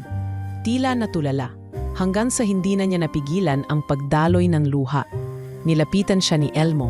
Tumayo sa harap niya, inabot ang lumang susi. Buhay na po ulit ang parte ng nakaraan ninyo, Margot, aniya. Pero kayo lang ang makakapagdesisyon kung gusto niyong dalhin to sa bagong direksyon. Marahan siyang umiti, umiiyak. Elmo, may isang bagay akong hindi pa nasasabi. Ano po yon? Simula ngayon, wala na tayong pagitan. Dahil ang puso ko, gaya ng mafinangyan, akala ng iba'y hindi natatakbo. Pero ikaw ang nagpabuhay ulit. Lumipas ang gabi ng tagumpay, ngunit hindi pa tapos ang kwento ni Elmo at Margot. Sa kabila ng muling pagpapatakbo ni Elmo sa lumang Mercedes, may nakabimbing kondisyon pa. Ang tunay na pagsubok ay hindi lamang sa makina, kundi sa puso nilang dalawa. Kinabukasan, dumating si Margot sa opisina, suot ang pulidong cream suit at may dalang bagong kontrata. Ngunit sa pagkakataong ito, hindi ito tungkol sa negosyo. Ito ay isang personal na kasunduan, isang panukala ng tiwala, hindi papilang. Elmo, wika ni Margot habang inilalapag ang envelope sa mesa. Ito ang last restoration project ko bilang CEO. Pagkatapos nito, magpapahinga na muna ako. Napatingin si Elmo. Anong ibig niyong sabihin? Pagkatapos ng lahat, na-realize ko, hindi ko kailangan ipaglaban ang kumpanya araw-araw para patunayan na ako'y karapat-dapat. Sa totoo lang, gusto kong patunayan na kaya ko ring mamuhay bilang tao, hindi lang bilang boss. Tumingin si Elmo sa kontrata. Bakit ito ibinibigay sa akin? Hindi yan para pirmahan mo. Gusto ko lang malaman mo na ang bawat proyekto na itutuloy ko ay kailangan may kasing lides ng intensyon mo. At ito ang huli. Bago ako maging iba pa, bago ko harapin ang mundong wala ka bilang empleyado, pero meron ka bilang kasama sa buhay. Ngunit habang nagsisimula ng luminaw ang direksyon ng kanilang relasyon, may muling umeksena mula sa anino ng nakaraan, si Greg. Sa panahong inakala nilang tuluyan na itong nawala, muling bumalik sa compound ang dating supervisor. Ngayon ay hindi bilang empleyado, kundi bilang panauhin ng isang investor na kaibigan ng kanyang tiyuhin. May hawak itong bagong papel, bagong koneksyong at bagong layuning. Siraan si Elmo sa gitna ng tagumpay nito. Hindi pa tapos ang laban natin, mahinang sabi ni Greg habang palihim na lumapit kay Elmo sa likod ng garahe. Akala mo ba madali lang akong isasantabi? Wala na akong dapat patunayan sa iyo, Greg, sagot ni Elmo. Gumawa ka ng desisyon. Tapos na yon. Hindi para sa akin, tugon ng lalaki. Dahil kahit anong galing mo, kahit anong palakpakan, isa kang ex-con. At habang buhay mong dadalin yan, hindi na sumagot si Elmo. Ngunit sa loob-loob niya, naramdaman niyang may paparating na pagsabog. Kinagabihan, habang inaayos niya ang lumang Ford F100 na isa rin sa mga naiwan ng ama ni Margao, may biglang sumabog na fuse. May nasunog na bahagi sa wiring. Hindi ito pwedeng aksidente lang, bulong niya. Pagka-check ng CCTV, laking gulat ni Elmo at ng security team nang makita si Greg na palihim na pumasok sa garage area ilang oras bago ang insidente. May dalang screwdriver at electrical splicer. Hindi na pinatagal pa ni Elmo. Kinumpronta niya ito sa harap ng mga empleyado. At sa pagkakataong ito, hindi siya nagalit. Sa halip, sinabi niya ang mga salitang may timbang ng katahimikan. Greg, ito na ang huling pagkakataon. Hindi para sa akin, kundi para sa sarili mong dignidad. Huminto ka na. Dahil kung hindi, ikaw na lang ang natitirang panira sa sarili mong buhay. Ngunit hindi pa roon nagtapos ang araw ng pagsubok. Habang tinatapos ni Elmo ang kalibrasyon ng lumang sasakyan, dumating ang mismong ama ni Margao, ang lalaking halos isang dekada na niyang di kinikita. Matikas pa rin ang katawan ng matanda, bagamat may uban na ang buhok at may bitbit na tungkod. Tumayo ito sa gilid ng restoration bay. Tahimik na pinagmamasdan ang gumagalaw na kamay ni Elmo sa ilalim ng hood. "Margao told me about you," biglang sabi nito. Napalingon si Elmo. "Magandang araw po, sir. Hindi ko pa alam kung karapat-dapat kang lumapit sa anak ko. Pero alam kung anong klasing lalaki ang hindi lang basta nag-aayos ng makina, kundi binubuo rin ng tiwala." Tahimik si Elmo. Bukas, dagdag ng matanda. "Magdaraos kami ng isang simpleng salo-salo sa lumang bahay sa Batangas. Nandoon ang buong pamilya." At nandoon ang desisyong hindi mo kailanmang pwedeng ipilit kundi kailangan mong patunayan. Pagsapit ng susunod na araw, dumating si Elmo sa Batangas, suot ang simpleng polo at maong. Walang dalang ibang bagay kundi ang lumang wrench na lagi niyang ginagamit. Sa harap ng pamilya ni Margao, kabilang ang mga tito, pinsan at dating kaibigan, humarap siya. Tinanggap ang bawat tanong. Hindi niya ikinahiya ang nakaraan. Hindi siya nagpasikat. Ang sagot niya sa bawat mata ng pagdududa ay kababaang loob. "At kung ako po'y pagdududahan ninyo," sabi ni Elmo, "hindi ko yan isisisi. Pero sana kilalanin niyo ako hindi bilang dating bilanggo, kundi bilang lalaking pinili ni Margao sa kabila ng lahat ng alam niya." Natahimik ang lahat hanggang sa tumayo ang ama ni Margao at tinapik si Elmo sa balikat. "Hindi ka na kailangang kumbinsihin pa," wika nito. "Kailangan ka lang naming tanggapin. At iyon ang gagawin namin. Hindi dahil pinilit mo, kundi dahil pinatunayan mo." At sa araw na iyon, hindi lamang makina ang naayos ni Elmo, kundi ang nasirang koneksyon ng isang pamilya, ang sirang tiwala ng isang lipunan, at ang lumang pangarap na minsang masira dahil sa kasalanan ng iba. Ang araw ng pagsubok ay natapos hindi sa sigawan, hindi sa gulo, kundi sa isang simpleng katotohanang pinanday ng paggalang, paninindigan, at pagmamahal na sa huli ay mas matibay kaysa ano pa mang bahagi ng sasakyang kanyang pinagana. Buwan ang lumipas matapos ang araw ng pagsubok sa Batangas. Ngunit ang epekto nito sa buhay ni Elmo at Margao ay mas lalong lumalim kaysa dati. Sa mata ng maraming tao, tila isa na silang ganap na magkapareha. Isang kilalang CEO at isang dating bilanggo na ngayoy kinikilala bilang simbolo ng tagumpay sa pamamagitan ng pagbabago.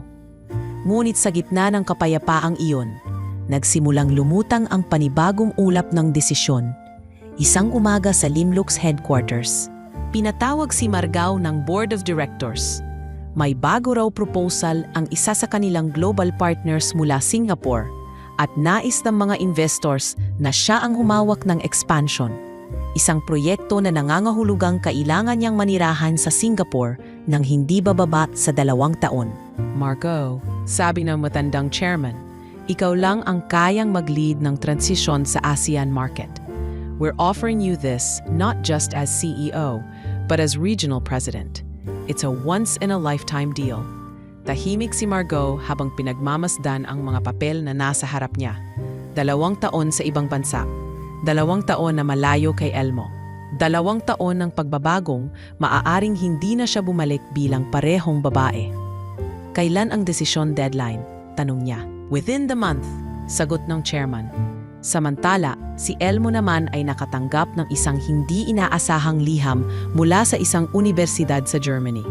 Inirekomenda pala siya ng isang automotive journalist na bumisita sa exhibit noong gala. Nagustuhan ang kanyang gawa at nais siyang imbitahan sa isang full scholarship para sa special program sa Vintage Automotive Engineering. Isang taon, libre lahat, pero kailangan niyang umalis agad sa susunod na buwan.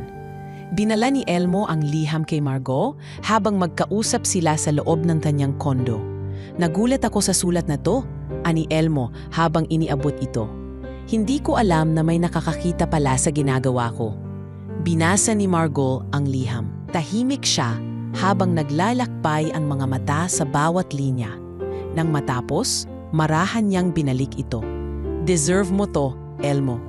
Pero hindi ko alam kung kaya kong iwan ka. Bakit hindi? Balik ni Margot. Halos may nginig sa tinig.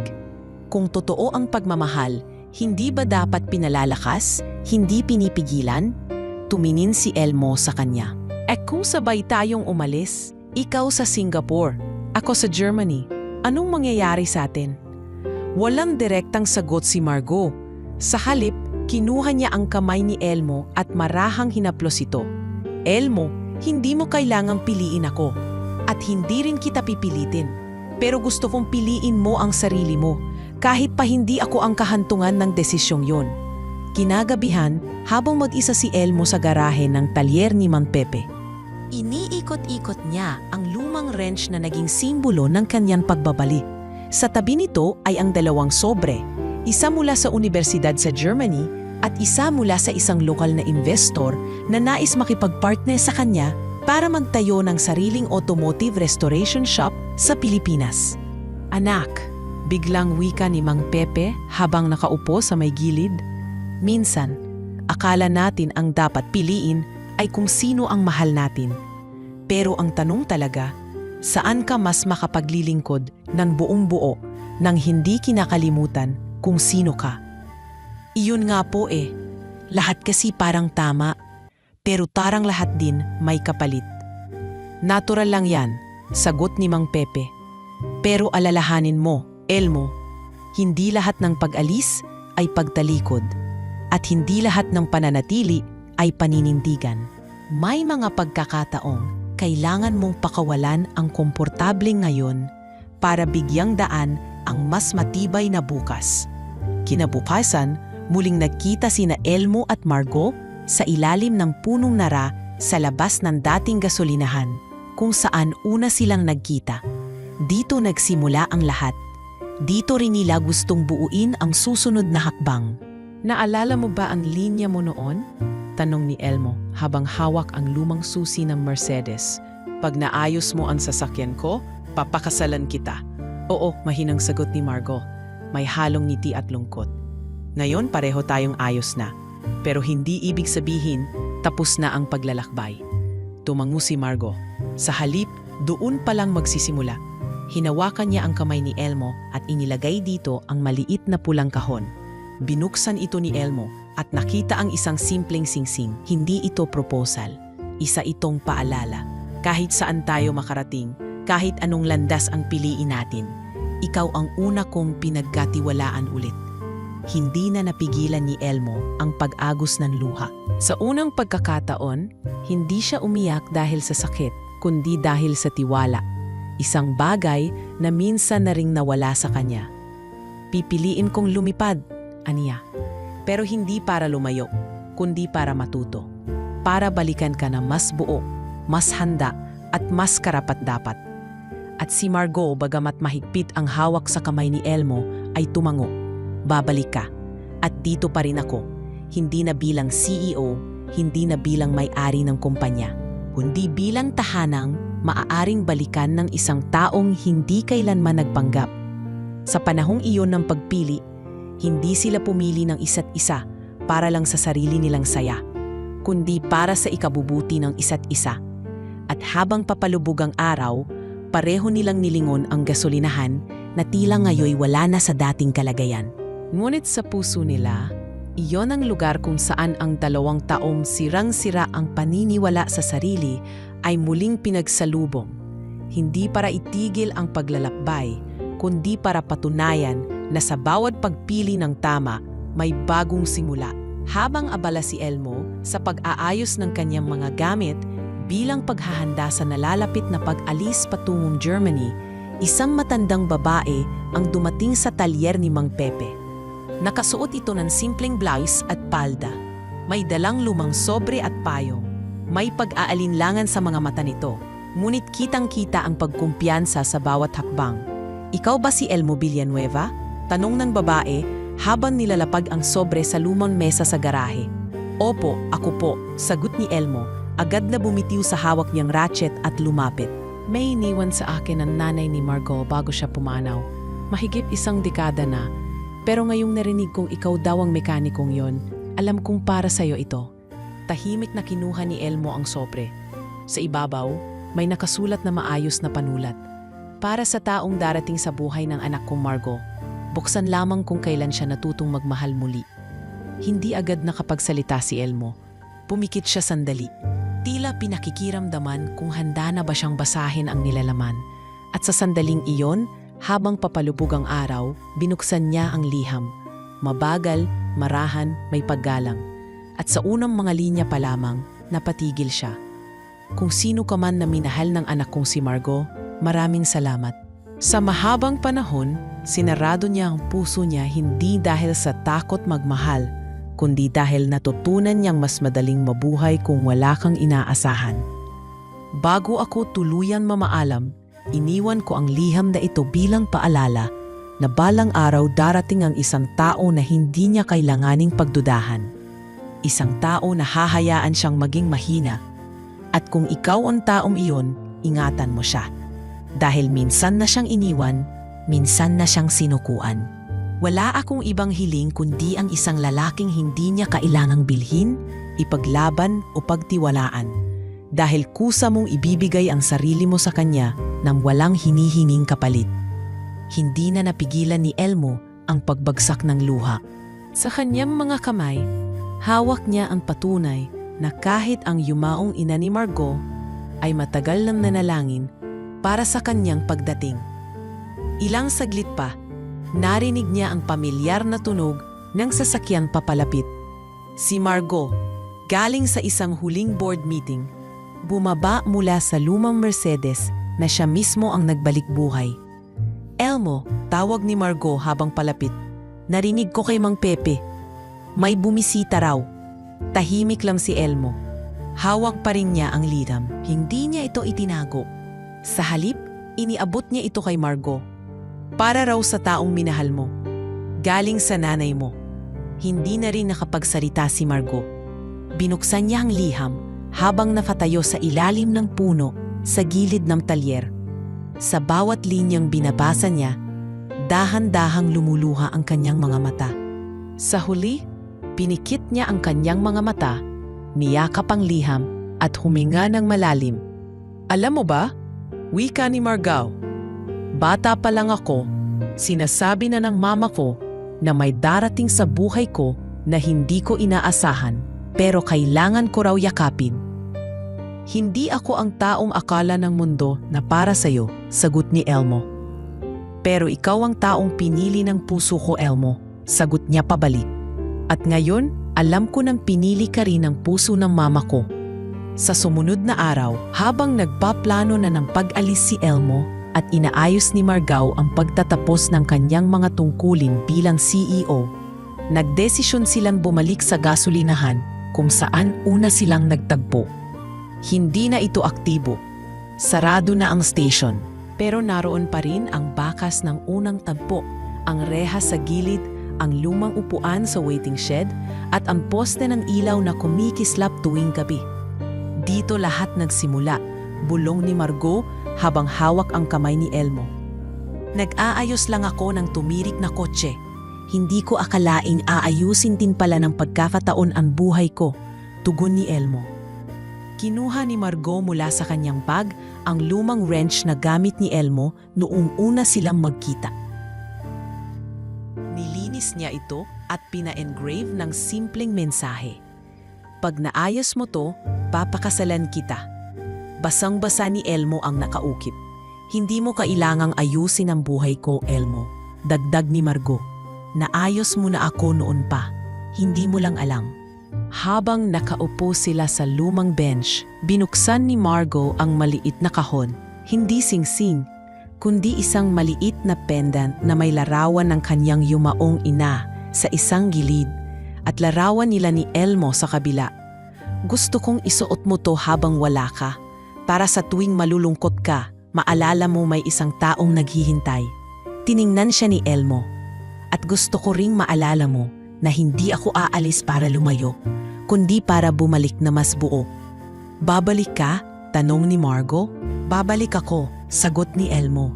Dahil ang lahat ng naayos ko, makina man o buhay, lahat ay nagsimula sa'yo. At habang unti-unting sinasara ng gabi ang paligid ng lumang gasolinahan, naiwan sa kanila ang isang bagay na mas matibay pa sa pangako. Ang liham mula sa isang inang matagal nang wala, ang damdaming pinanday ng taon, at ang tiwalang kahit pamuling maghiwalay ang kanilang landas, may araw na magtatagpo uli ang mga kamay na dati parehong wasak. Pero ngayoy handang muling magtayo ng sariling tahanan. Makalipas ang ilang linggo, dumating na ang araw ng pag-alis ni Elmo patungo Germany. Sa airport, maraming emosyon ang naglalaban sa puso ni Margo habang nakatingin sa lalaking minahal niya, hindi dahil sa kung anong meron ito, kundi dahil sa kung sino ito bilang tao. Elmo, mahinang wika ni Margo habang nasa departure lobby na sila. Huwag mong iisipin na iniiwan mo ako. Mas masakit para sa akin kung hindi mo itutuloy ang pangarap mo. Hinawakan ni Elmo ang kanyang kamay, mahigpit ngunit banayad. Parang ayaw bitawan, ngunit handang kumawala kung kailangan. Margo, hindi ako aalis para lumayo. Aalis ako para dalhin ang mga natutunan ko rito sa lugar kung saan ko mas lalong mapapanday ang sarili ko. Hindi para sa mundo, kundi para sa ating dalawa. Tumango si Margo, pilit nilulunok ang luha. Babalik ka, babalikan kita. Sa pagsakay ng eroplano, hindi na napigilan ni Margo ang lumuha. Ngunit sa loob ng pagluha niya ay ang katiyakang hindi na siya ang dating Margo na takot masaktan, kundi isang babaeng marunong ng magmahal at maghintay. Samantala, pagdating ni Elmo sa Germany, agad siyang sinabak sa matinding training sa loob ng prestihiyosong automotive engineering school. Sa unang araw pa lang, halata na sa kanyang mga profesor ang husay niyang hindi tinuturo ng diploma, kundi hinuhubog ng karanasan. Elmo, you know the system better than most of us. Ani Professor Schneider habang pinagmamasdan si Elmo ayusin ang engine ng isang 1954 Bentley. Marami po akong natutunan sa labas ng eskwela, sagot ni Elmo. Karamihan, sa mga sasakyan akala ng iba ay wala ng pag-asa. Habang lumilipas ang mga buwan, hindi nawawala ang komunikasyon nila ni Margo. Kahit iba ang oras, ginagawa nila ang lahat upang manatiling konektado. Sa bawat video call, sa bawat liham na ipinapadala nila sa isa't isa, lalong lumalalim ang pag-unawa nila sa kahalagahan ng distansya, na hindi hadlan ang layo para sa pusong marunong maghintay. Isang araw, habang nasa video call sila, may binanggit si Elmo. May bago akong proposal sa'yo. Proposal? Tanong ni Margo, bahagyang nakangiti. Hindi pa to yung proposal na iniisip mo, sabi ni Elmo. Pero gusto kong sabihin, pagbalik ko, gusto kong magtayo tayo ng sarili nating auto shop. Pero hindi lang basta shop. Gusto ko, may programa ito para sa mga dating bilanggo. Napahinto si Margo. Para saan? Para bigyan sila ng pagkakataong maayos ang sarili nila. Gaya ng pag-ayos natin sa makina, gusto kong sila rin matutong buuin muli ang buhay nila. Tumangaw si Margo, sabay sagot, Elmo, iyan ang pinakamakabuluhang bagay na narinig ko sa'yo. Gagawin natin yan. Kapag bumalik ka, sabay nating sisimulan. At dumating nga ang panahong matagal nilang inantay, ang pagbabalik ni Elmo sa Pilipinas. Hindi ito magarbo, walang media, walang banda. Ngunit sa labas ng arrival area, nandoon si Margo. Hawak ang isang lumang signboard na may nakasulat na, Welcome home, Mr. Mechanic. Pagkakita nila sa isa't isa, Hindi na nila kailangan ng mahabang salita. Sa isang yakap, naramdaman nilang bumalik na sa dati ang mundo nilang sandaling tumigil. Ilang buwan matapos ang pagbabalik ni Elmo, binuksan nila ang Balikgulong Restoration Hub, isang auto shop na may kasamang training program para sa mga dating bilanggo at kabataan na nangangailangan ng pangalawang pagkakataon. Hindi ito malaking gusali, ngunit puno ng sigasig at malasakit. Sa unang araw ng pagbubukas, nandoon ang ilan sa mga interns ni Elmo mula sa dating kumpanya, pati ang ilang partners ni Margot mula sa corporate world. Hindi lang to shop, ani Elmo sa opening speech. Ito ay lugar kung saan ang mga sirang makina at sirang puso ay pareho naming pinaniniwalaang may karapatang maayos. Tumating din ang isang universidad at inanyayahan si Elmo na magturo bilang part-time mentor sa kanilang automotive training program para sa underprivileged youth. At kung papayag ka, gusto ka rin naming bigyang parangal bilang Outstanding Filipino Craftsman of the Year. Bikanan din ng universidad. Hindi lang dahil sa galing mo, kundi dahil sa kung paano mo ginamit ang galing mo para sa iba. Napatingin si Elmo kay Margot na tahimik lang na nakangiti sa sulok. Inilapit niya ito sa entablado at marahang hinawakan sa baywang. Kung meron man pong nararapat tumanggap ng parangal, ito po yung babaeng una kong pinakitaan ng galing. Pero siya rin ang unang naniwala sa pagkatao ko. Tumayo ang mga tao, pumalakpak at may ilang naiiyak. Habang dumadaan ang mga araw, naging tahanan ng mga kwento ng pag-asa ang kanilang shop. Isang dating snatcher ang naging full-time mechanic. Isang teenage mother ang natutong magpalit ng spark plug. At isang dating street kid na dating hindi marunong magbasa, ngayon ay nagpe-present na ng car design concept sa mga bisita. At sa gitna ng shop na iyon, may isang lumang Mercedes na nakaparada pa rin. Hindi na ginagamit pero hindi rin tinatanggal. Doon sila madalas umupo ni Margot tuwing hapon, umiinom ng kape, nagtatawanan at nagbabalik tanaw. Naalala mo pa ba? Tanong ni Elmo minsan habang hinihimas ang manibela. Alin? Pag naayos mo to, papakasalan kita. Kumawa si Margot. Oo, pero ngayon, ikaw na ang bahala kung kailan mo gustong tuparin yon. Ngumiti si Elmo sabay bulong na yung ayos na ang lahat, handa na akong ayusin ang susunod. Hinugot niya ang isang maliit na kahon mula sa bulsa at binuksan iyon sa harap ng lumang manibela.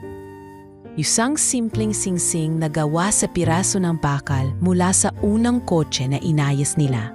Margot, pakakasalan mo ba ang mekanikong minahal mo? Hindi na siya sumagot. Sa halip, niyakap niya ito ng mahigpit. Sabay bulong sa tenga ni Elmo. Bakit na yung kalang? At least dumating pa rin, sagot niya. At sa huli, ang lalaking sinira ng mundo at ang babaeng sinarado ang puso ay nagtagpo sa ilalim ng liwanag ng bagong pag-asa. Hindi perpekto, hindi madali, pero totoo. At higit sa lahat, pinili nila ito kasama, buo at para sa isa't isa. Nakaraan ang halos 1 taon ng maayos na pagpapatakbo ng Balikgulong Restoration Hub, unti-unti nang nakakabangon si Elmo at Margot mula sa kanilang mga nakaraan. Ngunit sa kabila ng tagumpay, hindi pa rin lubusang natutuldukan ang mga anino ng kahapon. Isang umaga, habang abala si Elmo sa shop, isang hindi inaasahang bisita ang dumating, ang dating kaibigan niyang si Toran. Isa sa mga kasabwat niya dati sa mga ilegal na gawain. Elmo, tawag ni Toran, habang nakatayo sa harap ng pintuan ng shop, bit-bit ang isang sira-sirang motor. Nagulat si Elmo sa pagbabalik ng matagal na niyang hindi nakita. Si Toran ay kilala sa pagiging tuso. Palaging may balak sa likod ng bawat kilos. Ngunit ngayon tila iba ang hitsura nito. Payat, mukhang pagod, at may kalmot sa mukha. Toran? Sambit ni Elmo, hindi sigurado kung matutuwa o mandidiri. Anong ginagawa mo rito? Pare, wala na akong mapuntahan. Ikaw lang ang naaalala kong pwede kong lapitan. Anito habang nakayuko. Hindi agad nakasagot si Elmo. Napatingin siya kay Margot na noon ay kaharap ang ilang interns sa opisina. Nang magkatinginan sila, halos sabay silang huminga ng malalim. "Pasok ka muna. Kapehan natin yan," aya ni Elmo. Habang nagkakape, inilahad ni Toran ang pinagdaanan niya matapos silang magkahiwa-hiwalay. Nakulong din ito sa kasong theft, ngunit maaga ring nakalaya dahil sa plea bargain. Subalit paglabas niya ng kulungan, walang pamilyang tumanggap sa kanya, walang trabahong kumupkop. "Elmo, alam kong marami akong kasalanan, pero naniniwala ako sa ginagawa mo ngayon. Kung may pwede pa akong maambag, gusto ko sanang maging bahagi ng bagong buhay mo." Wika ni Toran, bakas sa boses ang pagsisisi. Hindi alam ni Elmo kung agad ba niyang dapat tanggapin ang alok ni Toran. Alam niyang may puso siya para sa pagbabago, ngunit ayaw rin niyang masira ang tiwalang pinaghirapan niyang buuin sa shop. "Bigyan mo ako ng panahon," sagot ni Elmo. "Pag-iisipan ko." Makaraan ang ilang araw, kinausap niya si Margot ukol dito. "Alam kong delikado," ani Elmo. "Pero paano kung totoo ang pagbabago niya? Hindi ba't pareho lang kami noon?" Tahimik lang si Margot, pero sa bandang huli, tumango rin ito. Basta't marinaw ang boundaries, at kung sakaling may gawin siyang taliwas, hindi tayo magdadalawang isip na paalisin siya. At tuluyan ngang tinanggap si Toran sa shop. Bilang trainee, hindi bilang kaibigan. Dito kailangan niyang patunayan ang sarili mula sa pinakailalim, gaya ng pinagdaanan ni Elmo noon. Bagamat maraming interns at staff ang nagtaas sa desisyon, ginamit ito ni Elmo bilang leksyon sa lahat. Hindi porket nakulong ay walang karapatang magsimula ulit, aniya sa isang meeting. Pero hindi rin porket kilala mo ay bigla mo na lang pagkakatiwalaan ng lahat. Makalipas ang ilang linggo, nakita nila ang sipag ni Toran. Siya ang unang dumarating, huling umuuwi, at laging bukas ang loob sa mga gawaing madumis. Ngunit sa kabila nito, may mga bagay pa rin na hindi maikakaila. Isang araw, nawala ng 3 mahalagang piyesa sa inventaryo, at agad na nagduda ang isa sa mga empleyado kay Toran. Siya lang ang may access nung araw na yon, wika ng staff. Tinawag si Toran sa opisina. Naroon si Elmo at Margot. "Toran, mahinahon ngunit may bigat ang tinig ni Elmo. Alam mong mahalaga ang tiwala rito. Kung may kinalaman ka man sa nawawala." Agad na tumayo si Toran, nanginginig ang boses. "Hindi ako. Elmo, kahit kailan, hindi ko sisirain to. Alam kong mahirap pagkatiwalaan, pero hindi ako ang kumuha." Muling umiral ang alinlangan, ngunit bago pa man nila tuluyang mawalan ng tiwala, lumabas ang CCTV footage na nagpapatunay na isa sa bagong supplier ang pumasok sa stockroom at kinuha ang mga piyesa. Nagsorry si Elmo kay Toran. "Pasensya ka na, hindi ko agad ipinaglaban ang panig mo." "Okay lang yon," tugon ni Toran. "Sanay na akong pagdudahan, pero salamat sa pagkakataon." Sa puntong iyon, unti-unti nang natuto si Elmo na hindi lahat ng may nakaraan ay dapat ikulong sa kahapon. Maging si Margot, na dati ay may matinding galit sa lahat ng may bahid ng kriminalidad, ay unti-unti nang bumibigay sa bagong pananaw.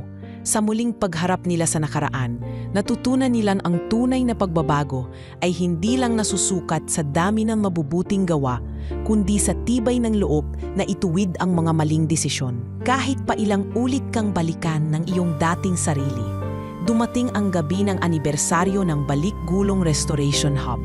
Lahat ng dating trainees ay nandoon, kasama na si Toran, na ngayoy isa ng ganap na senior mechanic.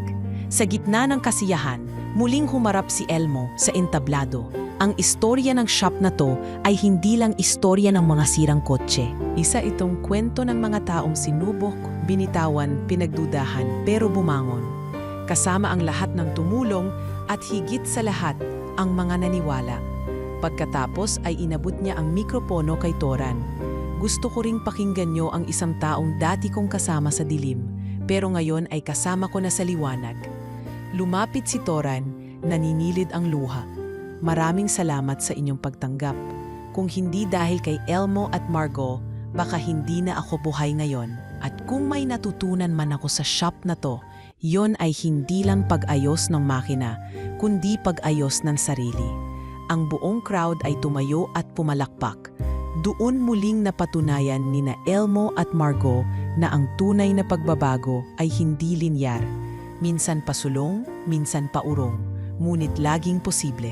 Isang linggo matapos ang anibersaryo ng shop, nagpasya si Margot na mag-isa munang bumisita sa puntod ng kanyang yumaong asawa, si Jerome.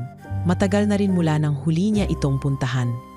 Sa kabila ng bagong buhay na binubuo nila ni Elmo, may bahagi pa rin sa kanyang puso ang hindi pa rin lubusan nagsasara. Gusto niyang kausapin si Jerome, hindi upang humingi ng kapatawaran, kundi upang ibahagi ang bagong katahimikan na unti-unti na niyang natatamo. Maaga siyang bumiyahe patungong Memorial Park. Nakasuot siya ng simpleng puting dress, bitbit ang bulaklak na paborito ni Jerome, mga puting liryo.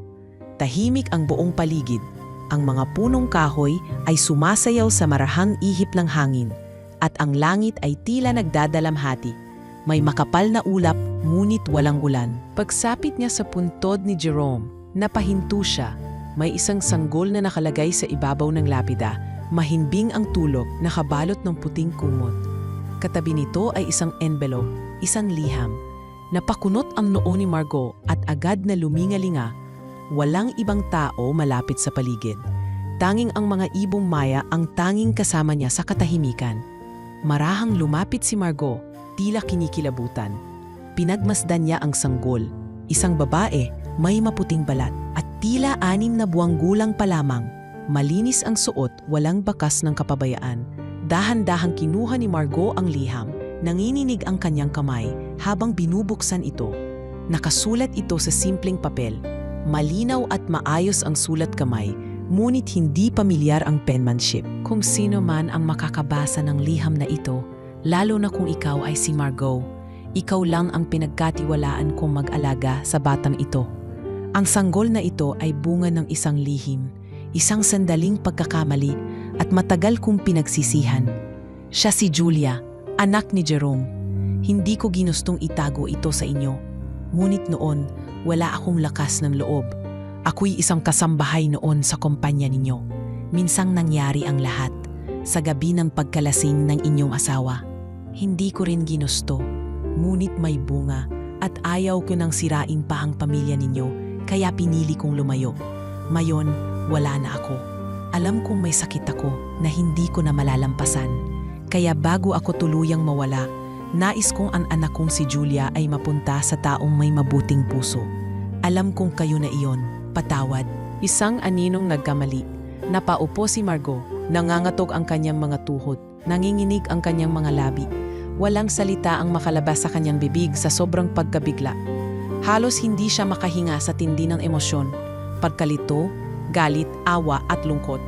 Anak ni Jerome, bulong niya sa sarili. Ang sanggol ay muling gumalaw at nabising. Tahimik ito, tumingin lamang sa kanya at mumiti. Sa kabila ng kanyang pagkabigla, may kung anong kapayapaan ang dahan-dahang bumalot sa kanyang puso. Ang ngiti ng bata ay tila nagpapalambot ng lahat ng galit sa kanyang dibdib. Hindi niya alam kung paano haharapin ang katotohanan iyon. Ngunit malinaw sa kanya ang isang bagay. Wala namang kasalanan ang batang si Julia. Kinarga ni Margot ang sanggol. Marinit ang katawan nito at amoy bagong paligo. Mula sa kanyang dibdib ay napabuntong hininga siya, kasabay ng pagbagsak ng luha sa kanyang pisngi. Pag-uwi sa bahay, hindi pa rin siya makapaniwala. Tahimik lamang siya habang nag-aalmusal sila ni Elmo. Nahalata ng lalaki ang bigat ng iniisip ng kasintahan. Margot, may problema ba? Tanong ni Elmo, sabay hawak sa kamay ng babae. Hindi agad sumagot si Margot. Sa halip, itinuro niya ang duyan sa sala, kung saan mahimbing na natutulog si Julia. Nilapitan iyon ni Elmo at agad siyang nagulat. Bata, kanino yan? Dito na nagsimulang ikwento ni Margot ang lahat. Ang nakita niya sa puntod, ang liham at ang katotohanang anak ni Jerome ang bata. Tahimik si Elmo habang nakikinig. Wala siyang sinabing kahit ano sa loob ng ilang minuto. Ngunit matapos iyon ay naupo siya sa tabi ni Margot.